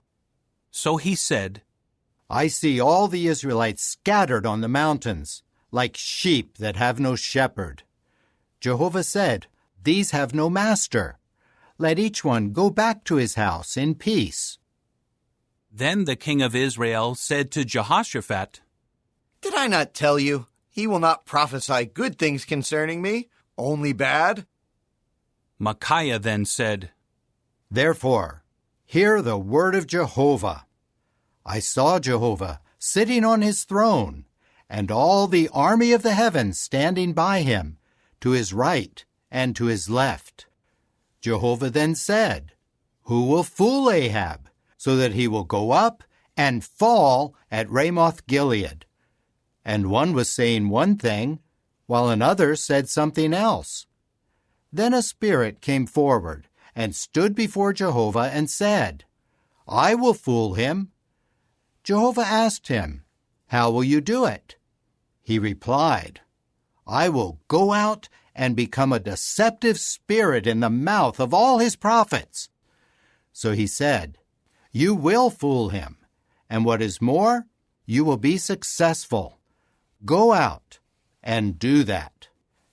And now, Jehovah has put a deceptive spirit in the mouth of all these prophets of yours, but Jehovah has declared calamity for you."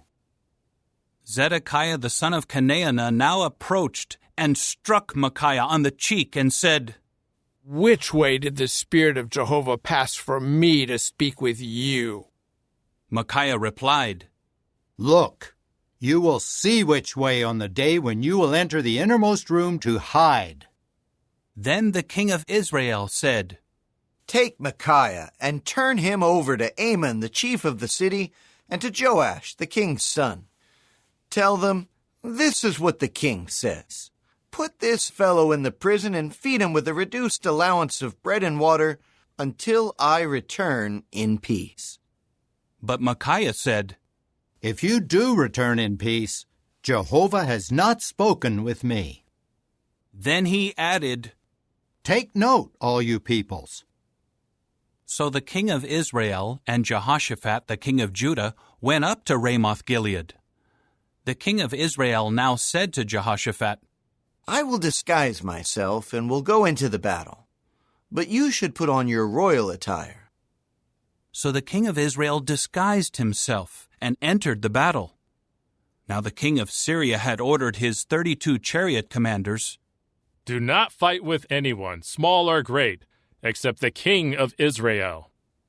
And as soon as the chariot commanders saw Jehoshaphat, they said to themselves, "Surely it is the king of Israel."